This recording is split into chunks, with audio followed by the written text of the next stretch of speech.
ਤੋਂ ਜਿਹੜੀ ਇੱਕ ਖਤਰਨਾਕ ਗੱਲ ਸਾਹਮਣੇ ਆਈ ਆ, ਇੱਕ ਸਟੇਟਮੈਂਟ ਕਹਿ ਲਓ ਜਾਂ ਇੱਕ ਇਹਦੇ ਬਾਰੇ ਬਿਆਨ ਕਹਿ ਲਓ, ਉਹ ਇਹ ਆ ਕਿ ਬਹੁਤ ਸਾਰੇ ਚਾਂਸਸ ਇਹ ਨੇ ਕੋਵਿਡ-19 ਦੇ ਜਿਹੜੇ ਐਪੀਡੈਮੋਲੋਜਿਸਟ ਨੇ ਜਾਂ ਐਵੋਲੂਸ਼ਨਰੀ ਬਾਇਓਲੋਜਿਸਟ ਨੇ, ਖਾਸ ਕਰਕੇ ਯੂਨੀਵਰਸਿਟੀ ਆਫ ਸ਼ਿਕਾਗੋ ਦੇ ਵਿੱਚ ਉਹਨਾਂ ਨੇ ਇੱਕ ਜਿਹੜੀ ਆਪਣਾ ਬਿਆਨ ਦਿੱਤਾ ਜਾਂ ਰਿਸਰਚ ਤੋਂ ਬਾਅਦ ਉਹਨਾਂ ਨੇ ਗੱਲ ਦੱਸੀ ਆ ਕਿ ਗੁੱਡ ਚਾਂਸਸ ਨੇ ਕਿ ਵਾਇਰਸ ਕਦੇ ਵੀ ਨਾ ਜਾਵੇ, ਭਾਵੇਂ ਵੈਕਸੀਨ ਆ ਵੀ ਜਾਵੇ। ਇਹ ਵਾਇਰਸ ਇੱਥੇ ਹੀ ਰਹੂਗਾ ਸੁਸਾਇਟੀ ਦੇ ਵਿੱਚ ਹੀ। ਪਹਿਲਾਂ ਵੀ ਬਹੁਤ ਸਾਰੇ ਉਹਨੂੰ ਐਂਡੈਮਿਕ ਸ਼ਾਇਦ ਕੋਈ ਸ਼ਬਦ ਵਰਤ ਰਿਹਾ ਉਹਦੇ ਜਿਹੜੀਆਂ ਸਾਡੇ ਸੁਸਾਇਟੀ ਦੇ ਵਿੱਚ ਚਿਕਨ ਪੌਕਸ ਦਾ ਵਾਇਰਸ ਹੈਗਾ ਹੀ ਹੈ, ਸਾਡੇ ਕੋਲ ਏਡਸ ਦਾ ਵਾਇਰਸ ਹੈਗਾ ਹੀ ਹੈ ਇੱਥੇ, ਬਾਵਜੂਦ ਵੈਕਸੀਨ ਦੇ ਫਲੂ ਦੇ ਜਾ ਨਹੀਂ ਰਿਹਾ। ਕਿ ਇਸ ਗੱਲ ਦੇ ਬਹੁਤ ਸਾਰੇ ਚਾਂਸਸ ਆ ਕਿ ਤੁਸੀਂ ਜਿੰਨੀ ਮਰਜ਼ੀ ਵੈਕਸੀਨ ਲੱਭੀ ਜਾਓ, ਜੇ ਵੈਕਸੀਨ ਆ ਵੀ ਗਈ ਜਿਹਨੂੰ ਕਿ ਅਜੇ ਕਹਿ ਰਹੇ ਆ ਸਾਲ ਡੇਢ ਸਾਲ ਘੱਟੋ ਘੱਟ ਲੱਗਣਾ, ਇਹ ਵਾਇਰਸ ਫੇਰ ਵੀ ਇੱਦਾਂ ਹੀ ਸੁਸਾਇਟੀ ਦੇ ਵਿੱਚ ਰਹੂਗਾ। ਕਿ ਦੁਨੀਆ ਦੇ ਵਿੱਚ ਜਿਹੜਾ ਬੰਦਾ ਅਡੈਪਟ ਕਰ ਲੈਂਦਾ ਮਾੜੀਆਂ ਹਾਲਤਾਂ ਦੇ ਨਾਲ, ਔਖੀਆਂ ਹਾਲਤਾਂ ਦੇ ਨਾਲ, ਉਹ ਜਿਉਂਦਾ ਰਹਿੰਦਾ, ਬਾਕੀ ਖਤਮ ਹੋ ਜਾਂਦੇ ਆ, ਐਕਸਟਿੰਕਟ ਹੋ ਜਾਂਦੇ ਆ, ਵੈਨਿਸ਼ ਹੋ ਜਾਂਦੇ ਆ। ਜਿਹੜੇ ਲੋਕ ਇਹਦੇ ਨਾਲ ਡਿਵੈਲਪ ਕਰ ਲੈਣਗੇ ਹੌਲੀ ਹੌਲੀ ਸਾਰਿਆਂ ਦੇ ਵਿੱਚ ਵਾਇਰਸ ਇਸੇ ਤਰ੍ਹਾਂ ਜਿਹੜਾ ਫੈਲਦਾ ਰਹੂਗਾ। ਪਰ ਇਹ ਪਤਾ ਨਹੀਂ ਕੀ ਹੋਣਾ, ਪਰ ਇੱਕ ਥਿਊਰੀ ਇਹ ਦਿੱਤੀ ਜਾ ਰਹੀ ਹੈ ਹੁਣ, ਔਰ ਉਹ ਵੀ ਜਿਹੜੀ ਯੂਨੀਵਰਸਿਟੀ ਆਫ ਸ਼ਿਕਾਗੋ ਦੇ ਵਿਗਿਆਨੀਆਂ ਨੇ ਦਿੱਤੀ ਹੈ, ਤਾਂ ਬਿਨਾਂ ਸ਼ੱਕ ਇਹਦੇ ਵਿੱਚ ਕੁਝ ਵਜ਼ਨ ਹੈਗਾ ਕਿ ਇਹ ਵਾਇਰਸ ਵੈਕਸੀਨ ਆਉਣ ਦੇ ਬਾਵਜੂਦ ਵੀ ਇਸੇ ਤਰ੍ਹਾਂ ਇੱਦਾਂ ਹੀ ਰਹੂਗਾ।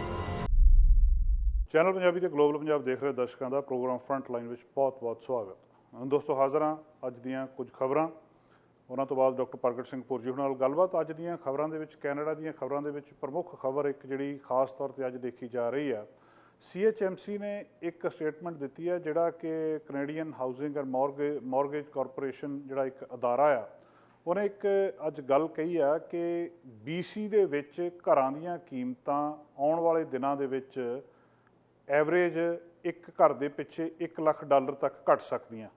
ਬੜੀ ਵੱਡੀ ਇੱਕ ਸਟੇਟਮੈਂਟ ਆ। ਥੋੜ੍ਹੇ ਦਿਨ ਪਹਿਲਾਂ ਵੀ ਇਸ ਤਰ੍ਹਾਂ ਦੀ ਖਬਰ ਆਈ ਸੀ ਕਿ 18% ਤੱਕ ਜਾਂ 25% ਤੱਕ ਕੈਨੇਡਾ ਵਿੱਚ ਘਰ ਥੱਲੇ ਜਾ ਸਕਦੇ ਆ। ਇਸ ਖਬਰ ਨੇ ਅੱਜ ਬਹੁਤ ਚਰਚਾ ਛੇੜੀ ਆ। ਕਿਤੇ ਨਾ ਕਿਤੇ ਅਜੇ ਤੱਕ ਲੱਗਦਾ ਸੀ ਕਿ ਚਾਹੇ US ਆ ਚਾਹੇ ਕੈਨੇਡਾ ਆ, ਇੱਥੋਂ ਦੀ ਮਾਰਕੀਟ ਇਹ ਸਾਰੇ ਕੁਛ ਦੇ ਬਾਵਜੂਦ ਉਸੇ ਤਰ੍ਹਾਂ ਖੜੀ ਆ, ਕੀਮਤਾਂ ਦੇ ਵਿੱਚ ਓਡੀ ਵੱਡੀ ਕਮੀ ਨਹੀਂ ਆਈ। ਪਰ ਹੁਣ ਅੱਜ CHMC ਦਾ ਇਹ ਕਹਿਣਾ, ਖਾਸ ਕਰ BC ਦੇ ਬਾਰੇ ਪਰਟੀਕੂਲਰ ਜਿਹੜਾ ਅੱਜ ਉਹਨਾਂ ਦਾ ਬਿਆਨ ਆਇਆ, ਜਿਹਦੇ ਵਿੱਚ ਉਹਨਾਂ ਨੇ ਕਿਹਾ ਕਿ $1 ਲੱਖ ਤੱਕ ਘਰ ਥੱਲੇ ਜਾ ਸਕਦੇ। ਇਹਦੇ ਬਾਰੇ ਵਿਸਤਾਰ ਸਾਨੂੰ ਨਹੀਂ ਪਤਾ ਬਹੁਤਾ, ਨਾ ਉਹਨਾਂ ਨੇ ਦੱਸਿਆ ਕਿ ਕਿਸ ਕਿਸਮ ਦਾ ਉਹ ਕਿੱਦਾਂ ਐਵਰੇਜ ਗਿਣਦੇ ਆ, ਕਿਹਨੂੰ $1 ਲੱਖ ਕਹਿੰਦੇ ਆ, 3 ਮਿਲੀਅਨ ਵਾਲੇ ਦਾ $1 ਲੱਖ ਘਟਣਾ ਕਿ 6 ਲੱਖ ਵਾਲੇ ਦਾ $1 ਲੱਖ ਘਟਣਾ।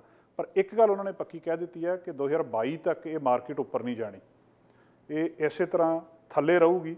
ਬਹੁਤ ਸਾਰੇ ਲੋਕ ਇਸ ਨੂੰ ਚੰਗੇ ਪਾਸੇ ਨੂੰ ਲੈ ਰਹੇ ਆ ਕਿ ਜਿਹੜੇ ਬਿਨਾਂ ਲੋੜੇ ਕੀਮਤਾਂ ਵਧੀਆਂ ਸੀ ਉਹ ਹੁਣ ਠੀਕ ਠਾਕ ਹੋ ਜਾਣਗੀਆਂ, ਪਰ ਬਹੁਤ ਸਾਰੇ ਲੋਕ ਇਹਨੂੰ ਚਿੰਤਾ ਵਜੋਂ ਲੈ ਰਹੇ ਆ ਕਿ ਇਹ ਕੀਮਤਾਂ ਥੱਲੇ ਜਾਣ ਦੇ ਨਾਲ ਲੋਕਾਂ ਦੀ ਅਫੋਰਡੇਬਿਲਟੀ, ਲੋਕ ਕਿਸ ਤਰ੍ਹਾਂ ਇਹਨੂੰ ਦੇਖਦੇ ਆ, ਉਸ ਪਾਸੇ ਨੂੰ ਵੀ ਸੋਚਿਆ ਜਾ ਰਿਹਾ। ਇਸ ਵਿਸ਼ੇ ਦੇ ਉੱਤੇ ਪ੍ਰੋਗਰਾਮ ਦੇ ਅਗਲੇ ਹਿੱਸੇ ਵਿੱਚ ਅਸੀਂ ਗੱਲਬਾਤ ਕਰਨੀ ਹੈ ਡਾਕਟਰ ਗੁਰਵਿੰਦਰ ਸਿੰਘ ਧਾਲੀਵਾਲ ਉਹਨਾਂ ਨਾਲ ਗੱਲ ਕਰਨ ਤੋਂ ਪਹਿਲਾਂ ਕੁਝ ਕੁ ਸੁਰਖੀਆਂ ਅੱਜ ਦੀਆਂ ਜਿਹੜੀਆਂ ਸਾਡਾ ਧਿਆਨ ਮੰਗਦੀਆਂ ਆ, ਇਸ ਖਬਰ ਨੂੰ ਵਿਸਥਾਰ ਦੇ ਵਿੱਚ ਡਿਸਕਸ ਕਰਾਂਗੇ ਅਸੀਂ ਬਾਅਦ ਦੇ ਵਿੱਚ।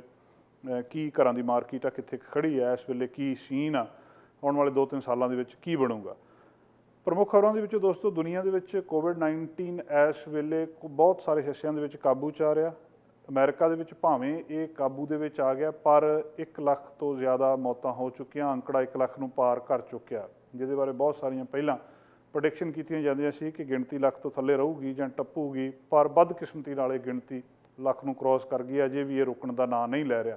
ਇਹਦੇ ਬਾਰੇ ਬਹੁਤ ਸਾਰੇ ਜਿਹੜੇ ਬਿਆਨ ਆ ਰਹੇ ਆ। ਰਾਸ਼ਟਰਪਤੀ ਟਰੰਪ ਦੀ ਵਿਰੋਧੀਆਂ ਵੱਲੋਂ ਆਲੋਚਨਾ ਕੀਤੀ ਜਾ ਰਹੀ ਹੈ ਕਿ ਤੁਸੀਂ ਟਾਈਮ ਨਾਲ ਇਸ ਚੀਜ਼ ਨੂੰ ਸਾਂਭਿਆ ਨਹੀਂ, ਜੇ ਸਮੇਂ ਨਾਲ ਇਹਨੂੰ ਸਾਂਭ ਲੈਂਦੇ ਤਾਂ ਇਹ ਮੌਤਾਂ ਰੁਕ ਸਕਦੀਆਂ ਸੀ। ਦੂਜੇ ਪਾਸੇ ਜਿਹੜੇ ਰਾਸ਼ਟਰਪਤੀ ਟਰੰਪ ਆ, ਉਹਨਾਂ ਨੇ ਕਿਹਾ ਕਿ ਜਿਹੜੇ ਰੈਡੀਕਲ ਲੈਫਟ ਅਤੇ ਜਿਹੜਾ ਲੇਮਸਟ੍ਰੀਮ ਮੀਡੀਆ ਉਹਨਾਂ ਨੇ ਕਿਹਾ ਇਹ ਸਾਰਾ ਕੁਛ ਰਲ ਗਲ ਕੇ ਕੁਛ ਇਸ ਤਰ੍ਹਾਂ ਦਾ ਜਿਹੜਾ ਨੈਰੇਟਿਵ ਜਿਹਾ ਬਣਾ ਰਹੇ ਆ ਕਿ ਜਿੱਦਾਂ ਸਾਡੀ ਸਰਕਾਰ ਨੇ ਕੁਛ ਨਹੀਂ ਕੀਤਾ ਕੋਵਿਡ-19 ਨੂੰ ਲੈ ਕੇ ਜਾਂ ਕੁਛ ਘੱਟ ਕੀਤਾ, ਪਰ ਉਹ ਕਹਿੰਦੇ ਗੱਲ ਗਲਤ ਆ। ਅਸੀਂ ਇਹਦੇ ਲਈ ਬਹੁਤ ਤੇਜ਼ੀ ਨਾਲ ਕੰਮ ਕੀਤਾ, ਇੱਥੋਂ ਤੱਕ ਕਿ ਜਿਹੜਾ ਚਾਈਨਾ ਤੋਂ ਆਉਣ ਵਾਲੀਆਂ ਫਲਾਈਟਸ ਨੂੰ ਬੈਨ ਕਰਨਾ ਸ਼ੁਰੂ ਦੇ ਵਿੱਚ, ਉਹ ਜੋ ਜ਼ਰੂਰੀ ਸੀ ਅਸੀਂ ਉਹ ਕੀਤਾ, ਅਤੇ ਅਸੀਂ ਇਹਨੂੰ ਸਾਰੇ ਨੂੰ ਕਾਬੂ ਵਿੱਚ ਕਰਨ ਦੇ ਵਿੱਚ ਸਫਲ ਰਹੇ ਹਾਂ, ਨਹੀਂ ਤਾਂ ਇਹ ਗਿਣਤੀ ਬਹੁਤ ਜ਼ਿਆਦਾ ਹੋਣੀ ਸੀ ਮੌਤਾਂ ਦੀ। ਦੂਜੇ ਪਾਸੇ ਜਿਹੜੇ ਡੈਮੋਕ੍ਰੈਟਿਕ ਪ੍ਰੈਜ਼ੀਡੈਂਸ਼ੀਅਲ ਨੋਮੀਨੀ ਆ, ਰਾਸ਼ਟਰਪਤੀ ਦੇ ਉਮੀਦਵਾਰ ਆ ਜੋ ਬਾਈਡਨ, ਉਹਨਾਂ ਨੇ ਇਹ ਗੱਲ ਕਹੀ ਹੈ ਕਿ ਜਿਹੜੀ ਟਰੰਪ ਐਡਮਿਨਿਸਟ੍ਰੇਸ਼ਨ ਆ, ਜੇ ਉਹ ਟਾਈਮ ਨਾਲ ਕੰਮ ਕਰ ਲੈਂਦੀ, ਸਮੇਂ ਨਾਲ ਐਕਸ਼ਨ ਲਿਆ ਜਾਂਦਾ, ਤਾਂ ਬਹੁਤ ਸਾਰੀਆਂ ਮੌਤਾਂ ਨੂੰ ਰੋਕਿਆ ਜਾ ਸਕਦਾ ਸੀ। ਸੋ ਸਿਆਸਤ ਵੀ ਉੱਥੇ ਜਾਰੀ ਹੈ। ਨਵੰਬਰ ਦੇ ਵਿੱਚ ਇਲੈਕਸ਼ਨ ਆ। ਕੈਨੇਡਾ ਦੇ ਵਿੱਚ ਸਥਿਤੀ ਕਾਫੀ ਹੱਦ ਤੱਕ ਕਾਬੂ ਵਿੱਚ ਕਹੀ ਜਾ ਸਕਦੀ ਆ। ਜਿੱਥੇ ਕੁਝ ਖਬਰਾਂ ਕੈਨੇਡਾ ਦੇ ਵਿੱਚੋਂ ਆ ਰਹੀਆਂ ਸੀ ਪਿਛਲੇ ਦਿਨਾਂ ਦੇ ਵਿੱਚ ਕਿ ਇਸ ਕੋਵਿਡ-19 ਦੇ ਨਾਲ ਕਈ ਕਿਸਮ ਦਾ ਰੇਸਿਜ਼ਮ ਖਾਸ ਕਰਕੇ ਏਸ਼ੀਅਨ ਕੰਟਰੀਜ਼ ਦੇ ਆਲੇ ਦੁਆਲੇ ਉਹਨਾਂ ਦੇ ਨਿਵਾਸੀਆਂ ਨੂੰ ਲੈ ਕੇ ਬਹੁਤ ਹੋਇਆ, ਔਰ ਜਿੱਥੇ ਕਿਤੇ ਵੀ ਦੇ ਐਪੀਸੈਂਟਰ ਬਣੇ ਆ, ਚਾਹੇ ਉਹ ਕੈਨੇਡਾ ਜਾਂ ਅਮਰੀਕਾ ਦੇ ਵਿੱਚ ਆ, ਉੱਥੇ ਉੱਥੇ ਰੇਸਿਜ਼ਮ ਵਧਿਆ। ਨਿਊਯਾਰਕ ਦੇ ਵਿੱਚ ਉਹਨਾਂ ਨੇ ਹੁਣ ਇੱਕ ਜਿਹੜਾ ਫੈਸਲਾ ਕੀਤਾ ਕਿ $1 ਲੱਖ ਉਹ ਸਿਰਫ ਇਸ ਗੱਲ ਨੂੰ ਇਹਨੂੰ ਕੰਬੈਟ ਕਰਨ ਦੇ ਲਈ ਲਾ ਰਿਹਾ, ਜਿਹੜੀ ਇਹ ਡਿਸਕ੍ਰਿਮੀਨੇਸ਼ਨ ਹੋ ਰਿਹਾ ਜਾਂ ਜਿਹੜੀ ਇਹ ਰੇਸਿਜ਼ਮ ਹੋ ਰਿਹਾ ਕੋਵਿਡ-19 ਦੇ ਉੱਤੇ, ਇਹਦੇ ਨਾਲ ਟਾਕਰਾ ਕਰਨ ਦੇ ਲਈ $1 ਲੱਖ ਉਹਨਾਂ ਨੇ ਜਿਹੜਾ ਰਾਖਵਾਂ ਰੱਖਿਆ। ਅਗਲਾ ਸਵਾਲ ਪੈਦਾ ਹੋ ਰਿਹਾ ਕਿ ਪਿਛਲੇ ਲੰਬੇ ਸਮੇਂ ਤੋਂ ਜਦੋਂ ਇਹ ਸ਼ੁਰੂ ਹੋਇਆ ਸੀ, US ਇੱਕਦਮ ਉੱਪਰ ਆ ਗਿਆ ਪਹਿਲੇ ਨੰਬਰ ਦੇ ਉੱਤੇ। ਸਭ ਤੋਂ ਵੱਧ ਬਦਕਿਸਮਤੀ ਅਮਰੀਕਾ ਦੀ ਰਹੀ, ਜਿੱਥੇ ਇਸ ਵਾਇਰਸ ਨੇ ਸਭ ਤੋਂ ਵੱਧ ਹਿੱਟ ਕੀਤਾ। ਬਾਕੀ ਸਾਰਾ ਕੁਝ ਉਹਦੇ ਥੱਲੇ ਥੱਲੇ ਚੱਲੀ ਜਾਂਦਾ। ਦੂਜਾ ਸਵਾਲ ਹੁਣ ਇਹ ਪੈਦਾ ਹੁੰਦਾ ਕਿ ਭਾਰਤ ਦੇ ਵਿੱਚ ਜਨਸੰਖਿਆ ਬਹੁਤ ਜ਼ਿਆਦਾ ਆ, ਕਿ ਇੱਦਾਂ ਤਾਂ ਨਹੀਂ ਉਹ ਥੱਲਿਓਂ ਚੱਲਦਾ ਚੱਲਦਾ ਜਿਹੜਾ 10ਵੇਂ ਨੰਬਰ ਦੇ ਉੱਤੇ ਆ ਗਿਆ ਕਿ ਇੱਕ ਦਿਨ ਉਹ ਪਹਿਲੇ ਨੰਬਰ 'ਤੇ ਆ ਜਾਊਗਾ। ਭਾਰਤ ਬਾਰੇ ਕੁਛ ਨਹੀਂ ਕਿਹਾ ਜਾ ਸਕਦਾ, ਪਰ ਮਾਹਰ ਬ੍ਰਾਜ਼ੀਲ ਬਾਰੇ ਕੁਛ ਦੱਸ ਰਹੇ ਆ ਕਿ ਜੇ ਇੱਦਾਂ ਹੀ ਹਾਲਾਤ ਚੱਲਦੇ ਰਹੇ ਤਾਂ ਅਗਸਤ ਤੱਕ ਬ੍ਰਾਜ਼ੀਲ ਵਿੱਚ ਮੌਤ ਦਾ ਅੰਕੜਾ 1,25,000 ਨੂੰ ਕ੍ਰੋਸ ਕਰ ਜਾਊਗਾ। ਬ੍ਰਾਜ਼ੀਲ ਦੇ ਵਿੱਚ ਸਥਿਤੀ ਚਿੰਤਾਜਨਕ ਆ, ਔਰ ਜਿਹੜੇ ਲੈਟਨ ਅਮਰੀਕਾ ਆ, ਉਹ ਇਹਦਾ ਲਤੀਨੀ ਅਮਰੀਕਾ ਦੇ ਜਿਹੜੇ ਦੇਸ਼ ਆ, ਉਹ ਇਹਦੇ ਪੈਂਡੈਮਿਕ ਦੇ ਹੌਟ ਬੈੱਡ ਹੋਣਗੇ। ਅਗਲਾ ਟਾਰਗੇਟ ਉੱਥੇ ਆ, ਇਹ ਉਹਨਾਂ ਨੇ ਭਵਿੱਖਬਾਣੀ ਕਰ ਦਿੱਤੀ ਹੈ ਕਿ ਇੱਦਾਂ ਹੋ ਸਕਦਾ। ਜਦੋਂ ਵੀ ਅਸੀਂ ਕੋਵਿਡ-19 ਦੀ ਗੱਲ ਕਰਦੇ ਹਾਂ, ਇਸ ਪੈਂਡੈਮਿਕ ਦੇ ਖਾਤਮੇ ਦੀ ਗੱਲ ਕਰਦੇ ਹਾਂ, ਅਸੀਂ ਰੋਜ਼ ਗੱਲ ਕਰਦੇ ਹਾਂ ਕਿ ਕਿਹੜੀ ਦਵਾਈ ਕੰਪਨੀ ਬਣਾ ਰਹੀ ਆ।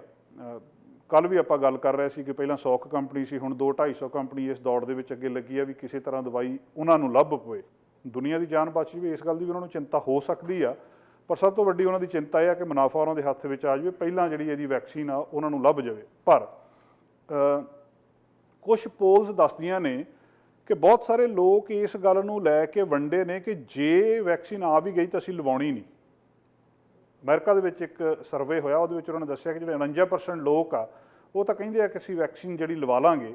31% ਲੋਕ ਕਹਿੰਦੇ ਸਾਨੂੰ ਪਤਾ ਨਹੀਂ, ਜੇ ਆ ਗਏ ਲਵਾ ਵੀ ਲਵਾਂਗੇ ਤੇ ਨਹੀਂ ਵੀ ਲਵਾਵਾਂਗੇ। ਤੇ 20% ਜਿਹੜੇ ਉਹ ਕਹਿੰਦੇ ਕਿ ਜੇ ਆ ਵੀ ਜਾਵੇ ਵੈਕਸੀਨ ਅਸੀਂ ਨਹੀਂ ਲਵਾਉਂਦੇ, ਅਸੀਂ ਨਹੀਂ ਲਵਾਉਣੀ, ਅਸੀਂ ਇਹਦੇ ਤੋਂ ਬਿਨਾਂ ਜਿਹੜਾ ਠੀਕ ਹੋਣਾ। ਉੱਤੇ ਐਂਟੀ ਵੈਕਸੀਨ ਇੱਕ ਸਾਰੀ ਦੁਨੀਆ ਦੇ ਵਿੱਚ ਇੱਕ ਬਹੁਤ ਲੰਬੇ ਸਮੇਂ ਤੋਂ ਗਰੁੱਪ ਕੰਮ ਕਰ ਰਿਹਾ। ਸੋ ਦੂਜੀ ਗੱਲ ਇਹਦੇ ਲਈ ਸਭ ਤੋਂ ਜਿਹੜੀ ਇੱਕ ਖਤਰਨਾਕ ਗੱਲ ਸਾਹਮਣੇ ਆਈ ਆ, ਇੱਕ ਸਟੇਟਮੈਂਟ ਕਹਿ ਲਓ ਜਾਂ ਇੱਕ ਇਹਦੇ ਬਾਰੇ ਬਿਆਨ ਕਹਿ ਲਓ, ਉਹ ਇਹ ਆ ਕਿ ਬਹੁਤ ਸਾਰੇ ਚਾਂਸਸ ਇਹ ਨੇ ਕੋਵਿਡ-19 ਦੇ ਜਿਹੜੇ ਐਪੀਡੈਮੋਲੋਜਿਸਟ ਨੇ ਜਾਂ ਐਵੋਲੂਸ਼ਨਰੀ ਬਾਇਓਲੋਜਿਸਟ ਨੇ, ਖਾਸ ਕਰਕੇ ਯੂਨੀਵਰਸਿਟੀ ਆਫ ਸ਼ਿਕਾਗੋ ਦੇ ਵਿੱਚ ਉਹਨਾਂ ਨੇ ਇੱਕ ਜਿਹੜੀ ਆਪਣਾ ਬਿਆਨ ਦਿੱਤਾ ਜਾਂ ਰਿਸਰਚ ਤੋਂ ਬਾਅਦ ਉਹਨਾਂ ਨੇ ਗੱਲ ਦੱਸੀ ਆ ਕਿ ਗੁੱਡ ਚਾਂਸਸ ਨੇ ਕਿ ਵਾਇਰਸ ਕਦੇ ਵੀ ਨਾ ਜਾਵੇ, ਭਾਵੇਂ ਵੈਕਸੀਨ ਆ ਵੀ ਜਾਵੇ। ਇਹ ਵਾਇਰਸ ਇੱਥੇ ਹੀ ਰਹੂਗਾ ਸੁਸਾਇਟੀ ਦੇ ਵਿੱਚ ਹੀ। ਪਹਿਲਾਂ ਵੀ ਬਹੁਤ ਸਾਰੇ ਉਹਨੂੰ ਐਂਡੈਮਿਕ ਸ਼ਾਇਦ ਕੋਈ ਸ਼ਬਦ ਵਰਤ ਰਿਹਾ ਉਹਦੇ ਲਈ, ਜਿਹੜੀਆਂ ਸਾਡੇ ਸੁਸਾਇਟੀ ਦੇ ਵਿੱਚ ਚਿਕਨ ਪੌਕਸ ਦਾ ਵਾਇਰਸ ਹੈਗਾ ਹੀ ਆ, ਸਾਡੇ ਕੋਲ ਏਡਸ ਦਾ ਵਾਇਰਸ ਹੈਗਾ ਹੀ ਆ, ਇੱਥੇ ਫਲੂ ਦਾ ਵਾਇਰਸ ਹੈਗਾ ਹੀ ਆ, ਬਾਵਜੂਦ ਵੈਕਸੀਨ ਦੇ ਫਲੂ ਦੇ ਉਹ ਜਾ ਨਹੀਂ ਰਿਹਾ। ਕਿ ਇਸ ਗੱਲ ਦੇ ਬਹੁਤ ਸਾਰੇ ਚਾਂਸਸ ਆ ਕਿ ਤੁਸੀਂ ਜਿੰਨੀ ਮਰਜ਼ੀ ਵੈਕਸੀਨ ਲੱਭੀ ਜਾਓ, ਜੇ ਵੈਕਸੀਨ ਆ ਵੀ ਗਈ, ਜਿਹਨੂੰ ਕਿ ਅਜੇ ਕਹਿ ਰਹੇ ਆ ਸਾਲ 1.5 ਸਾਲ ਘੱਟੋ ਘੱਟ ਲੱਗਣਾ, ਇਹ ਵਾਇਰਸ ਫੇਰ ਵੀ ਇੱਦਾਂ ਹੀ ਸੁਸਾਇਟੀ ਦੇ ਵਿੱਚ ਰਹੂਗਾ। ਔਰ ਇੱਥੇ ਜਾ ਕੇ ਫੇਰ ਲੋ ਚਾਰਲਸ ਡਾਰਵਨ ਦੇ ਉਸ ਸਿਧਾਂਤ ਨੂੰ ਮੰਨ ਰਹੇ ਆ ਬਹੁਤ ਸਾਰੇ ਦੁਨੀਆ ਦੇ ਸਾਇੰਟਿਸਟ ਕਿ ਸਰਵਾਈਵਲ ਆਫ ਦਾ ਫਿਟੈਸਟ, ਜਿਹੜਾ ਚਾਰਲਸ ਡਾਰਵਨ ਨੇ 1850 ਦੇ ਨੇੜੇ ਤੇੜੇ ਇੱਕ ਸਿਧਾਂਤ ਦਿੱਤਾ ਸੀ ਕਿ ਦੁਨੀਆ ਦੇ ਵਿੱਚ ਜਿਹੜਾ ਬੰਦਾ ਅਡੈਪਟ ਕਰ ਲੈਂਦਾ ਮਾੜੀਆਂ ਹਾਲਤਾਂ ਦੇ ਨਾਲ, ਔਖੀਆਂ ਹਾਲਤਾਂ ਦੇ ਨਾਲ, ਉਹ ਜਿਉਂਦਾ ਰਹਿੰਦਾ, ਬਾਕੀ ਖਤਮ ਹੋ ਜਾਂਦੇ ਆ, ਐਕਸਟਿੰਕਟ ਹੋ ਜਾਂਦੇ ਆ, ਵੈਨਿਸ਼ ਹੋ ਜਾਂਦੇ ਆ। ਜਿਹੜੇ ਲੋਕ ਇਹਦੇ ਨਾਲ ਡਿਵੈਲਪ ਕਰ ਲੈਣਗੇ, ਹੌਲੀ ਹੌਲੀ ਸਾਰਿਆਂ ਦੇ ਵਿੱਚ ਵਾਇਰਸ ਇਸੇ ਤਰ੍ਹਾਂ ਜਿਹੜਾ ਫੈਲਦਾ ਰਹੂਗਾ। ਪਰ ਇਹ ਪਤਾ ਨਹੀਂ ਕੀ ਹੋਣਾ, ਪਰ ਇੱਕ ਥਿਊਰੀ ਇਹ ਦਿੱਤੀ ਜਾ ਰਹੀ ਹੈ ਹੁਣ, ਔਰ ਉਹ ਵੀ ਜਿਹੜੀ ਯੂਨੀਵਰਸਿਟੀ ਆਫ ਸ਼ਿਕਾਗੋ ਦੇ ਵਿਗਿਆਨੀਆਂ ਨੇ ਦਿੱਤੀ ਆ, ਤਾਂ ਬਿਨਾਂ ਸ਼ੱਕ ਇਹਦੇ ਵਿੱਚ ਕੁਝ ਵਜ਼ਨ ਹੈਗਾ ਕਿ ਇਹ ਵਾਇਰਸ ਵੈਕਸੀਨ ਆਉਣ ਦੇ ਬਾਵਜੂਦ ਵੀ ਇਸੇ ਤਰ੍ਹਾਂ ਇੱਦਾਂ ਹੀ ਰਹੂਗਾ। ਜੇ ਇੱਦਾਂ ਹੀ ਰਹਿੰਦਾ ਤਾਂ ਫਿਰ ਇਹਦੇ ਨਾਲ ਦੁਨੀਆ ਨੇ ਜੀਣਾ ਕਿੱਦਾਂ ਆ, ਉਹਦੇ ਵੀ ਤਰੀਕੇ ਲੱਭੇ ਜਾ ਰਹੇ ਨੇ। ਤੁਹਾਨੂੰ ਪਤਾ ਸਟੇਡੀਅਮਸ ਦੇ ਵਿੱਚ ਜਦੋਂ ਮੈਚ ਹੁੰਦੇ ਆ, ਜਿਹੜੇ ਖਾਸ ਕਰ ਮੰਨ ਲਓ ਸੌਕਰ ਦੇ, ਜਾਪਾਨ ਦੇ ਵਿੱਚ ਸੌਕਰ ਦੇ ਮੈਚ ਜਿਹੜੇ ਆ ਉਹ ਇਸ ਮਹੀਨੇ ਜਾਂ ਅਗਲੇ ਮਹੀਨੇ ਸ਼ੁਰੂ ਹੋ ਜਾਣੇ ਆ। ਹੁਣ ਉਹ ਸੋਸ਼ਲ ਡਿਸਟੈਂਸਿੰਗ ਦਾ ਰੂਲ ਉਸੇ ਤਰ੍ਹਾਂ ਆ। ਉਹਨਾਂ ਨੇ ਇੱਕ ਐਪ ਬਣਾਈ ਆ ਜਿਹੜੀ ਰਿਮੋਟ ਚੀਅਰਰ ਨਾਂ ਦੀ ਇੱਕ ਐਪ ਆ। ਉਹ ਐਪ ਦੇ ਨਾਲ ਤੁਸੀਂ ਸਟੇਡੀਅਮ ਦੇ ਵਿੱਚ ਚੱਲਦਾ ਮੈਚ ਘਰ ਬੈਠੇ ਦੇਖ ਸਕਦੇ ਆ ਆਪਣੇ ਫੋਨ 'ਤੇ। ਉਹ ਫੋਨ ਦੇ ਉੱਤੇ ਤੁਸੀਂ ਰੌਲਾ ਪਾ ਸਕਦੇ ਹੋ, ਤੁਸੀਂ ਚੀਕਾਂ ਮਾਰ ਸਕਦੇ ਹੋ, ਔਰ ਉਹ ਤੁਹਾਡਾ ਸਾਰਾ ਕੁਝ ਸਟੇਡੀਅਮ ਦੇ ਵਿੱਚ ਲਾਊਡ ਸਪੀਕਰਸ ਦੇ ਨਾਲ ਉਸੇ ਤਰ੍ਹਾਂ ਰਿਲੇ ਹੋਊਗਾ ਲਾਈਵ ਉਸੇ ਵੇਲੇ। ਜੇ ਏ ਟੀਮ ਦੇ ਸਪੋਰਟਰ ਜ਼ਿਆਦਾ ਨੇ ਤਾਂ ਉਹਨਾਂ ਦੀਆਂ ਚੀਕਾਂ, ਨਾਅਰੇ ਤੇ ਸਾਰਾ ਕੁਝ ਵੱਧ ਹੋ ਸਕਦਾ। ਜੇਕਰ ਬੀ ਟੀਮ ਦੇ ਸਪੋਰਟਰ ਜ਼ਿਆਦਾ ਨੇ ਜਦੋਂ ਵੀ ਜਿਹੜੀ ਟੀਮ ਗੋਲ ਕਰਦੀ ਆ, ਉਹ ਜਿਹੜੀ ਸਟੇਡੀਅਮ ਦੇ ਵਿੱਚ ਇੱਕ ਗੂੰਜ ਪੈਂਦੀ ਆ ਦਰਸ਼ਕਾਂ ਦੀ, ਉਹ ਵਰਲਡ ਵਾਈਡ ਹੋ ਸਕਦੀ ਆ। ਜਾਪਾਨ ਨੇ ਇਹ ਇੱਕ ਐਪ ਡਿਵੈਲਪ ਕਰ ਲਈ ਆ, ਔਰ ਆਉਣ ਵਾਲੇ ਦਿਨਾਂ ਦੇ ਵਿੱਚ ਜਿਹੜੇ ਉੱਥੇ ਮੈਚ ਹੋਣੇ ਆ ਅਗਲੇ ਮਹੀਨੇ, ਉਹਨਾਂ ਦੇ ਵਿੱਚ ਉਹ ਐਪ ਦੇ ਨਾਲ ਲੋਕ ਜੁੜਨਗੇ, ਲਾਈਵ ਰੀਅਲ ਟਾਈਮ ਦੇ ਵਿੱਚ ਉਹਨੂੰ ਰਿਸਪੌਂਡ ਕਰ ਸਕਣਗੇ। ਇਸੇ ਤਰ੍ਹਾਂ ਦੋਸਤੋ ਹੁਣ ਇਹ ਵੀ ਕਿਹਾ ਜਾ ਰਿਹਾ ਕਿ ਲਾਸ ਵੇਗਸ ਦੇ ਵਿੱਚ ਜਿਹੜੇ ਕੈਸੀਨੋਜ਼ ਜਾਂ ਰਿਜ਼ੋਰਟਸ ਨੇ ਉਹ 4 ਜੂਨ ਨੂੰ ਖੁੱਲ੍ਹਣ ਜਾ ਰਹੇ ਆ। ਦੁਨੀਆ ਖੁੱਲ੍ਹ ਰਹੀ ਆ ਹੌਲੀ ਹੌਲੀ, ਬਾਵਜੂਦ ਇਹਦੇ ਕਿ ਜਿਹੜੇ ਅੰਕੜੇ ਵੱਧ ਰਹੇ ਨੇ, ਇਹ ਸਾਰਾ ਕੁਝ ਉੱਥੇ ਚੱਲ ਰਿਹਾ।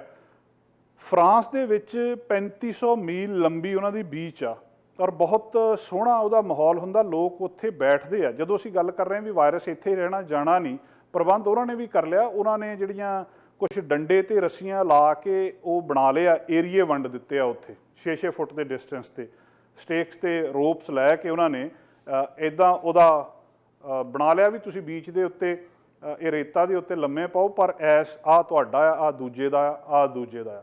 ਬਹੁਤ ਲੰਬਾ ਉਹਨਾਂ ਨੇ ਇਹਦਾ ਪ੍ਰਬੰਧ ਕਰ ਲਿਆ ਕਿ ਸੋਸ਼ਲ ਡਿਸਟੈਂਸ ਕਿੱਦਾਂ ਰੱਖਣਾ। 3500 ਮੀਲ ਲੰਬੀਆਂ ਬੀਚਾਂ ਦੇ ਉੱਤੇ ਉਹਨਾਂ ਨੇ ਇਹ ਕਰ ਲਿਆ।